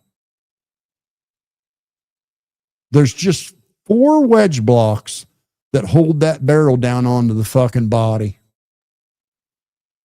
And you take them Phillips screws out, and you pull that barrel off of there, and you could take a trip to Spain with it and screw it back on there, and it'll be just as accurate as it was before you took it loose. Nothing will change. You won't even have to re-sight it. That's the way the rifle is designed. And you can see that happen in the movie Full Metal Jacket about 30 times. And then go talk to any Vietnam vet that was issued one of them rifles. And stop saying stuff that makes you sound stupid. Get some facts under your belt. Don't speak on things you don't know anything about. You clearly have no fucking idea about these rifles. You know nothing. What kind of ammo did he have in it? Do you know? You don't know. You don't know what ammo he had in that. Not every ammo is armor piercing, gonna explode your neck off. They don't use those bullets for target practice, Greg. They don't use $200 a box rounds for target practice. Yes, simpleton. They also don't use armor-piercing rounds to kill a fox. There's 11 different grades of ammo made for that rifle, plus practice rounds, plus kits you can buy to pack your own. So you have no fucking unearthly idea of the velocity. What we do know is there was an autopsy and they removed shards of bullets. So my guess is it was a Fox shot, 380 style. Guaranteed. Why? Because that's the cheapest, most popular, easiest to get. It's everywhere. That's likely what they engraved the fucking engravings on. I mean, if the FBI was going to lie, don't you think they would have done had a better lie?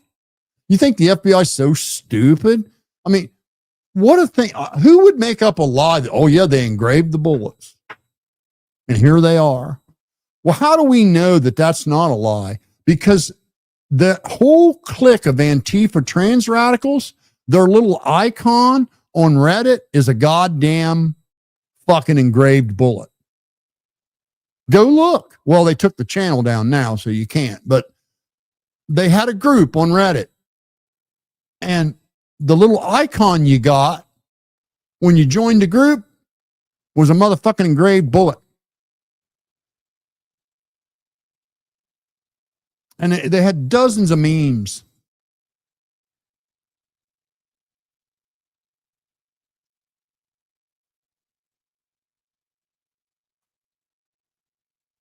You talking about Ryan not being so smart? Listen to you. FBI, Cash Patel, lying about everything. Ain't no videos. Nobody's got doorbell cameras in 2025. There's no red light cameras in 2025. There's no cameras at gas stations in 2025. There was nobody recording with a cell phone there. Couldn't have been.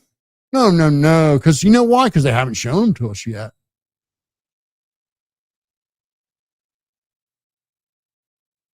I don't even know what kind of rifle. I know exactly what kind of rifle it was. Listen to this. I don't know what rifle. No, you simpletons don't know what rifle it was. Heavy Duty Country doing a whole fucking video about a rifle that was a stock photo from Google. Just fucking retardedness. Just fucking retarded. It was a Vietnam era rifle, military issue, with a wind sight and a scope and a tripod stand if you wanted to put it on there. Thousands of Vietnam vets brought them home. Guess how they got them home, Greg? They took them apart. They sent them in the mail piece by piece and put them back together when they got home. That's what my dad did. That's how he got his.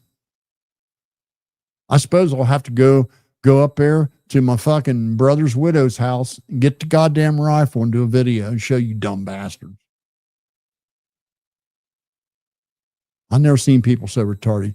Go watch Gray Hughes' channel. And if you still believe the horse shit you got from Candace Owens, Jesse on Fire, and Heavy Duty Country, Greg, I'll kiss your ass, because you'll stop believing it in a minute as soon as you see somebody actually analyze the evidence, like for real, and not assume and add to and exaggerate and leaves, no agenda, just the evidence.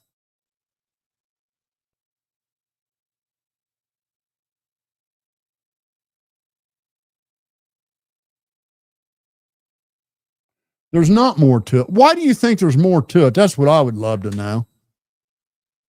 What makes you think there is more to it than Tyler Robinson shooting him? Why does there have to be more to it than that? I don't understand. You think there's more to it because Candace Owens said so, with no proof, no evidence, just speculation. That's what you base it on. If Candace Owens had never said Israel did it, nobody would even be saying that right now. Nobody. Not one person would ever say that had she not said that. That's why I got a feeling she's going to get her ass sued big time. She just don't know it yet. And she'll lose, just like Upchurch is going to lose. Upchurch is going to lose big.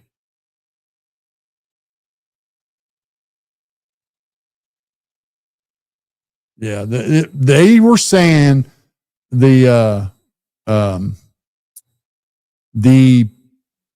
internet sleuths, Heavy Duty Country, showed a picture of a Mossberg rifle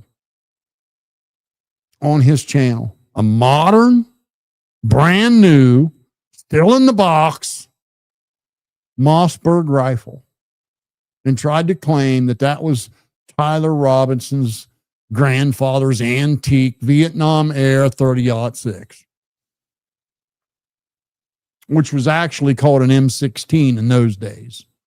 But unfucking real that he did that, because it was a stock photo from Google. And you know what the photo was?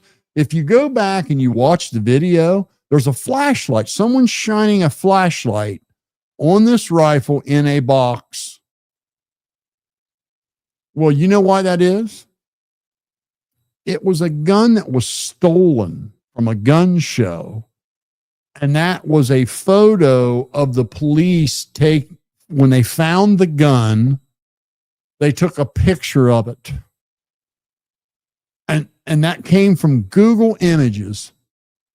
Like a couple years it was taken, years ago. And Heavy Duty put that on his channel saying that was Tyler's gun, and it wasn't. And then a bunch of other people did it too, because they all are copycats. One of them says something, then the other one makes a video agree, and then the other one makes a video, and then the other one makes a video, and the other one makes a video. Candace makes a video on Monday saying that Scooby-Doo, Shaggy, and Mickey Mouse are suspicious. Then bang, bang, bang, bang, bang, bang, bang. 6 more motherfucking idiots make a video saying the same thing.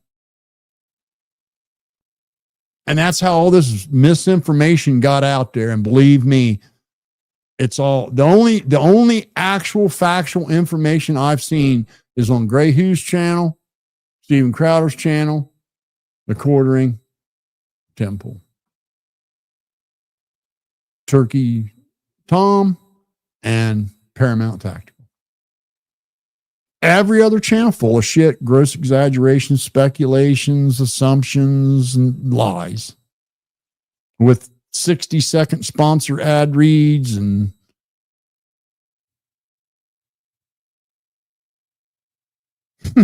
yeah, I'm sure am. I'm just wrong, ain't I? I bet I'm so fucking right it ain't funny.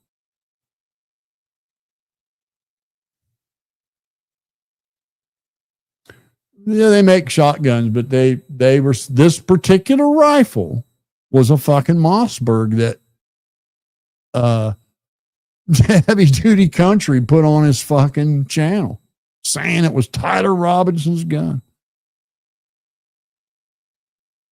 Yeah, you can see it perfectly when he jumps down. If you want to see it, here's the problem. These people never go look at the actual original video. What they do is they'll watch some YouTuber's video, and the YouTuber's trying to sell a narrative. So he's not going to, if he zooms in and you can see the gun, well, he's not going to show that part because that blows whole fucking narrative up. That's why you don't get your information from stupid ass YouTubers, especially when every day they're grifting.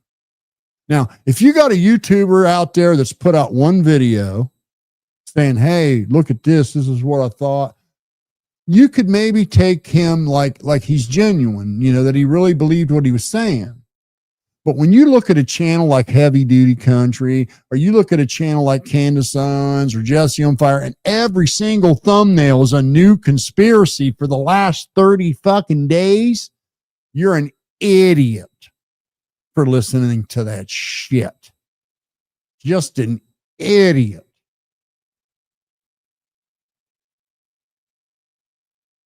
There's been more lids blown off this case than you can count. There's been more new suspects than there were people in the audience. Every day, it's a new conspiracy and a new suspect because they got to make a new video. Got to maximize them views.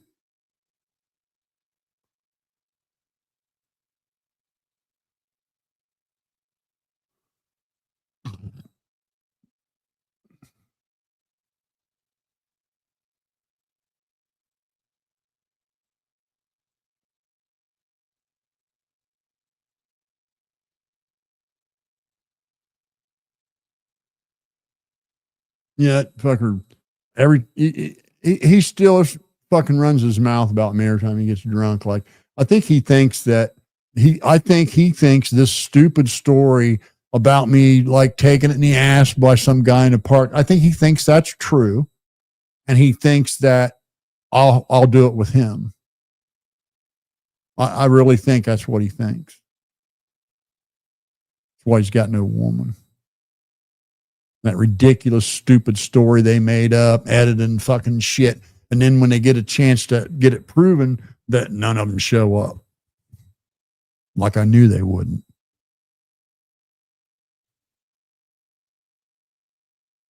Fucking most ridiculous horse shit. Nobody with an IQ above a 2 ever believed any of that bullshit. Especially from people that have zero credibility.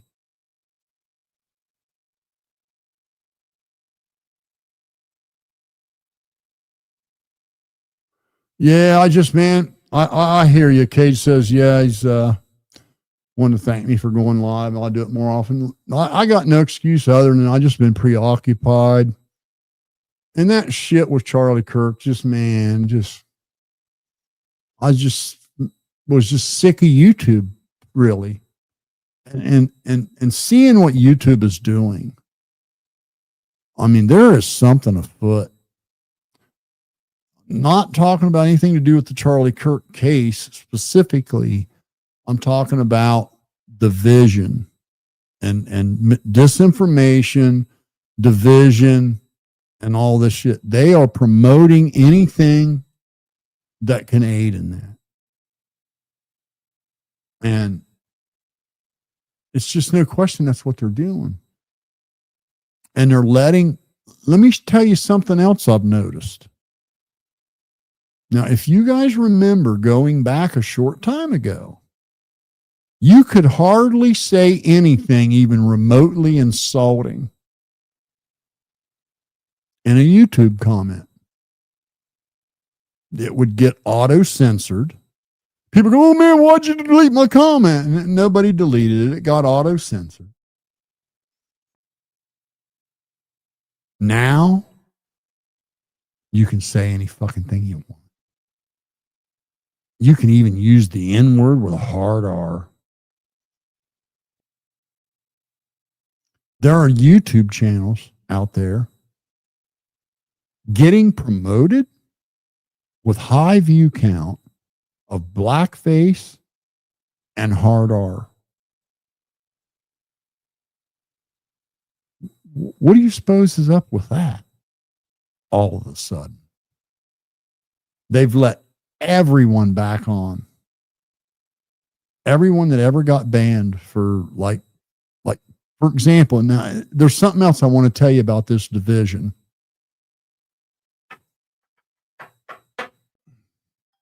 And I want to know, let me scroll down here because I want to know if you guys are on the same page with this. I got a feeling some of you are sharp enough that you're on the same page with me here. Okay. Nick Fuentes was canceled from all social media for some of the horrid shit that came out of his mouth. Not for anything petty. He was saying some horrid stuff. And he'd get banned one place, and then he'd go somewhere else, do it again, get banned there, someplace else, do it again. Banned from all social media. Holocaust denying, you name it. He said it. Saying Hitler was a hero. This unbelievable stuff coming out of this little child, and I mean child's mouth.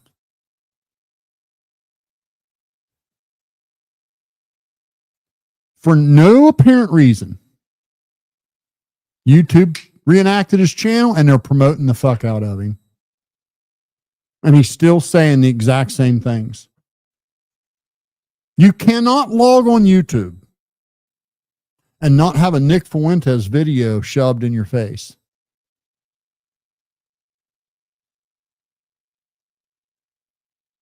And I got a gut feeling, and I'm just going to put this out here, and maybe some of you, after I predicted everything 100% correct with this fucking Upchurch and Rodni case, I predicted every goddamn speck of it.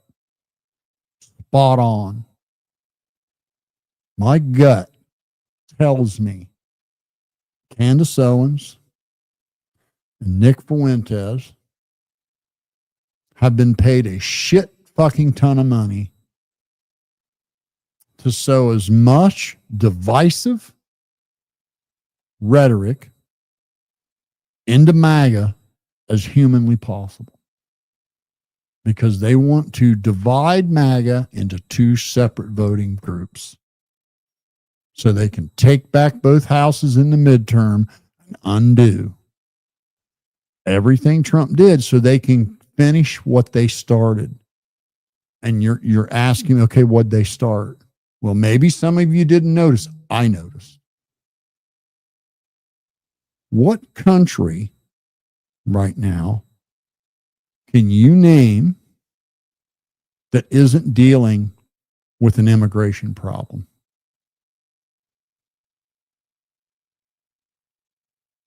Almost all of Europe, every country. I mean, Paris is gone. They've lost their culture. They've lost their identity. Their country's forever changed due to mass immigration. And they were doing the exact same thing here. That border did not stand wide open for no fucking reason for 4 years. And 20 million people come in here, maybe more. That was a very intentional thing. And it had nothing to do with people looking for a better life and everything to do with breaking the system. And I'm telling you, you people keep letting these dumbasses divide you. Democrats are going to take back both houses. They're going to prop that fucking border wide the fuck open again. And this is going to be a completely different country you get to finish the rest of your life in, and it's going to suck. So you better quit fucking listening to this horse shit. Start digesting some facts. And if some YouTuber you really enjoy is grifting off of this and sowing disinformation, stop fucking watching them. There is no way Candace Owens believes the shit that's coming out of her fucking mouth. She has accused almost everyone. There's no way someone rationally thinks that way. Israel did it. Egypt did it. Trump did it. His own people did it. His wife did it. Some 24-year-old camera kid did it. Everybody did it except for the group of people that threatened to do it and got caught doing it and left their DNA and was seen doing it. They didn't do it, but everyone else did. We'll believe without a speck of evidence someone else did it. But despite all the evidence against Tyler Robson, he couldn't have done it. Nobody thinks that fucking messed up. That lives on the level that Candace Owens lives on. She is not that stupid. This is very intentional. And it makes no sense. She's destroyed her credibility. She has severed bridges that will never be repaired. And it's all within MAGA. And Nick Fuentes is doing the same thing, and that motherfucker's a Fed. He's a paid Fed. He's being paid to sow division. And that's exactly what he's doing. And that's why all of a sudden he just reappeared on YouTube. And now every day when you turn on YouTube, there he is. You just remember me telling you that. Appreciate you, Cage.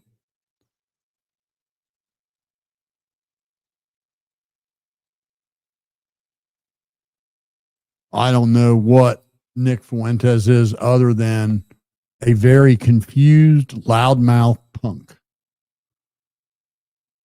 You understand what he does, right? And that's another thing that's they said, well, why would she lie about being pregnant? That'd be a pretty hard thing to lie about. I don't think you can lie about being pregnant. Because eventually, you know, come on, man. Why would you lie about being pregnant? What would that do? What would that accomplish?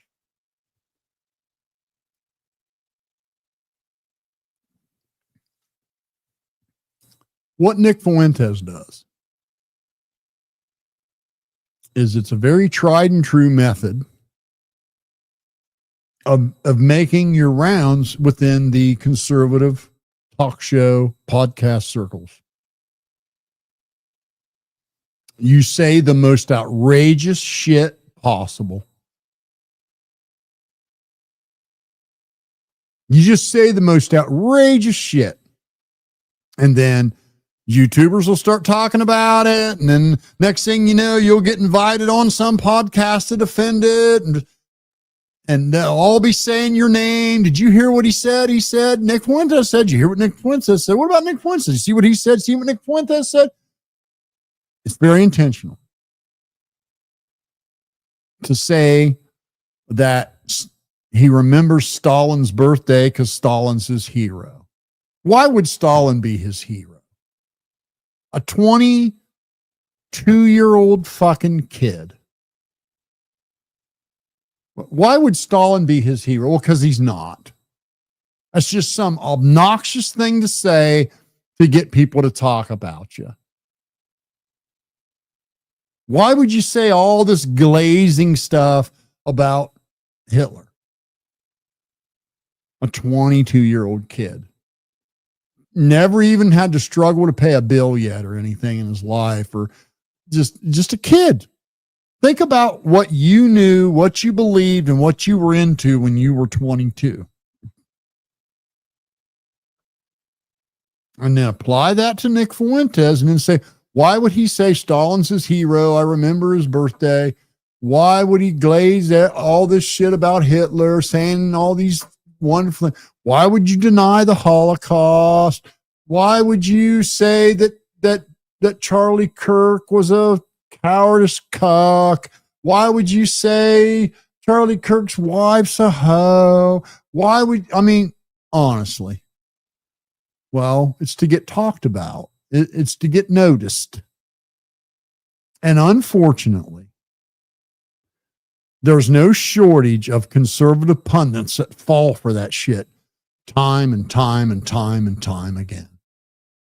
But let me tell you what really convinced me that this nothing to do with Charlie Kirk. I'm talking about a very valid effort to sow division within MAGA.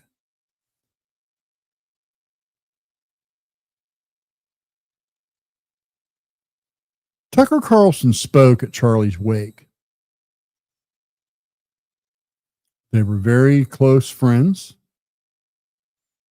highly respected each other.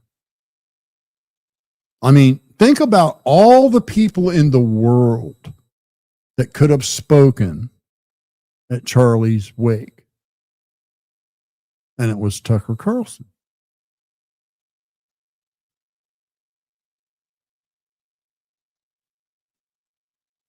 Fast forward just 30 days.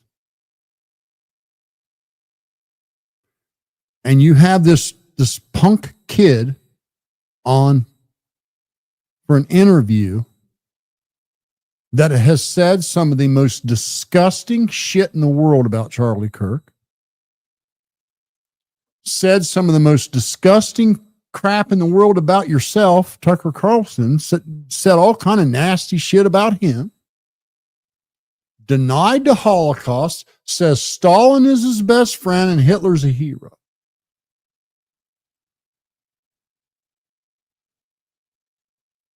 This is the same Tucker Carlson that had just interviewed Ted Cruz and grilled the shit out of him. Hammered the guy. He has Nick Fuentes for an interview, and he literally glazed the kid for the entire interview. He never asked him one single thing about the stuff he said about Charlie Kirk, stuff he said about Turning Point, the stuff he said about Tucker himself, stuff he said about the Holocaust and Hitler and Stalin, and never even touched on any of it. I'm sorry, man. I see smoke,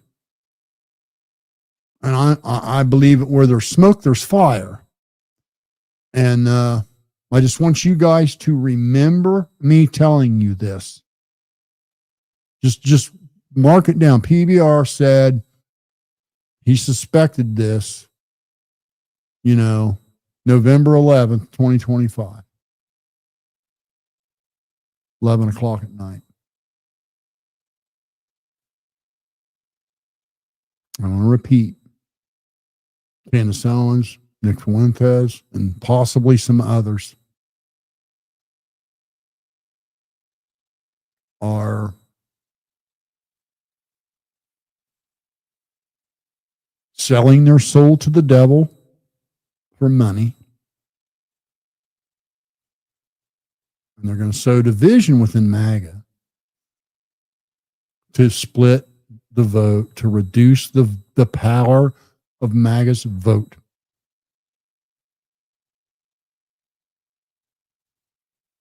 Because they want to finish what they started of doing to the United States what they've done to Paris, Germany, Spain, and Italy.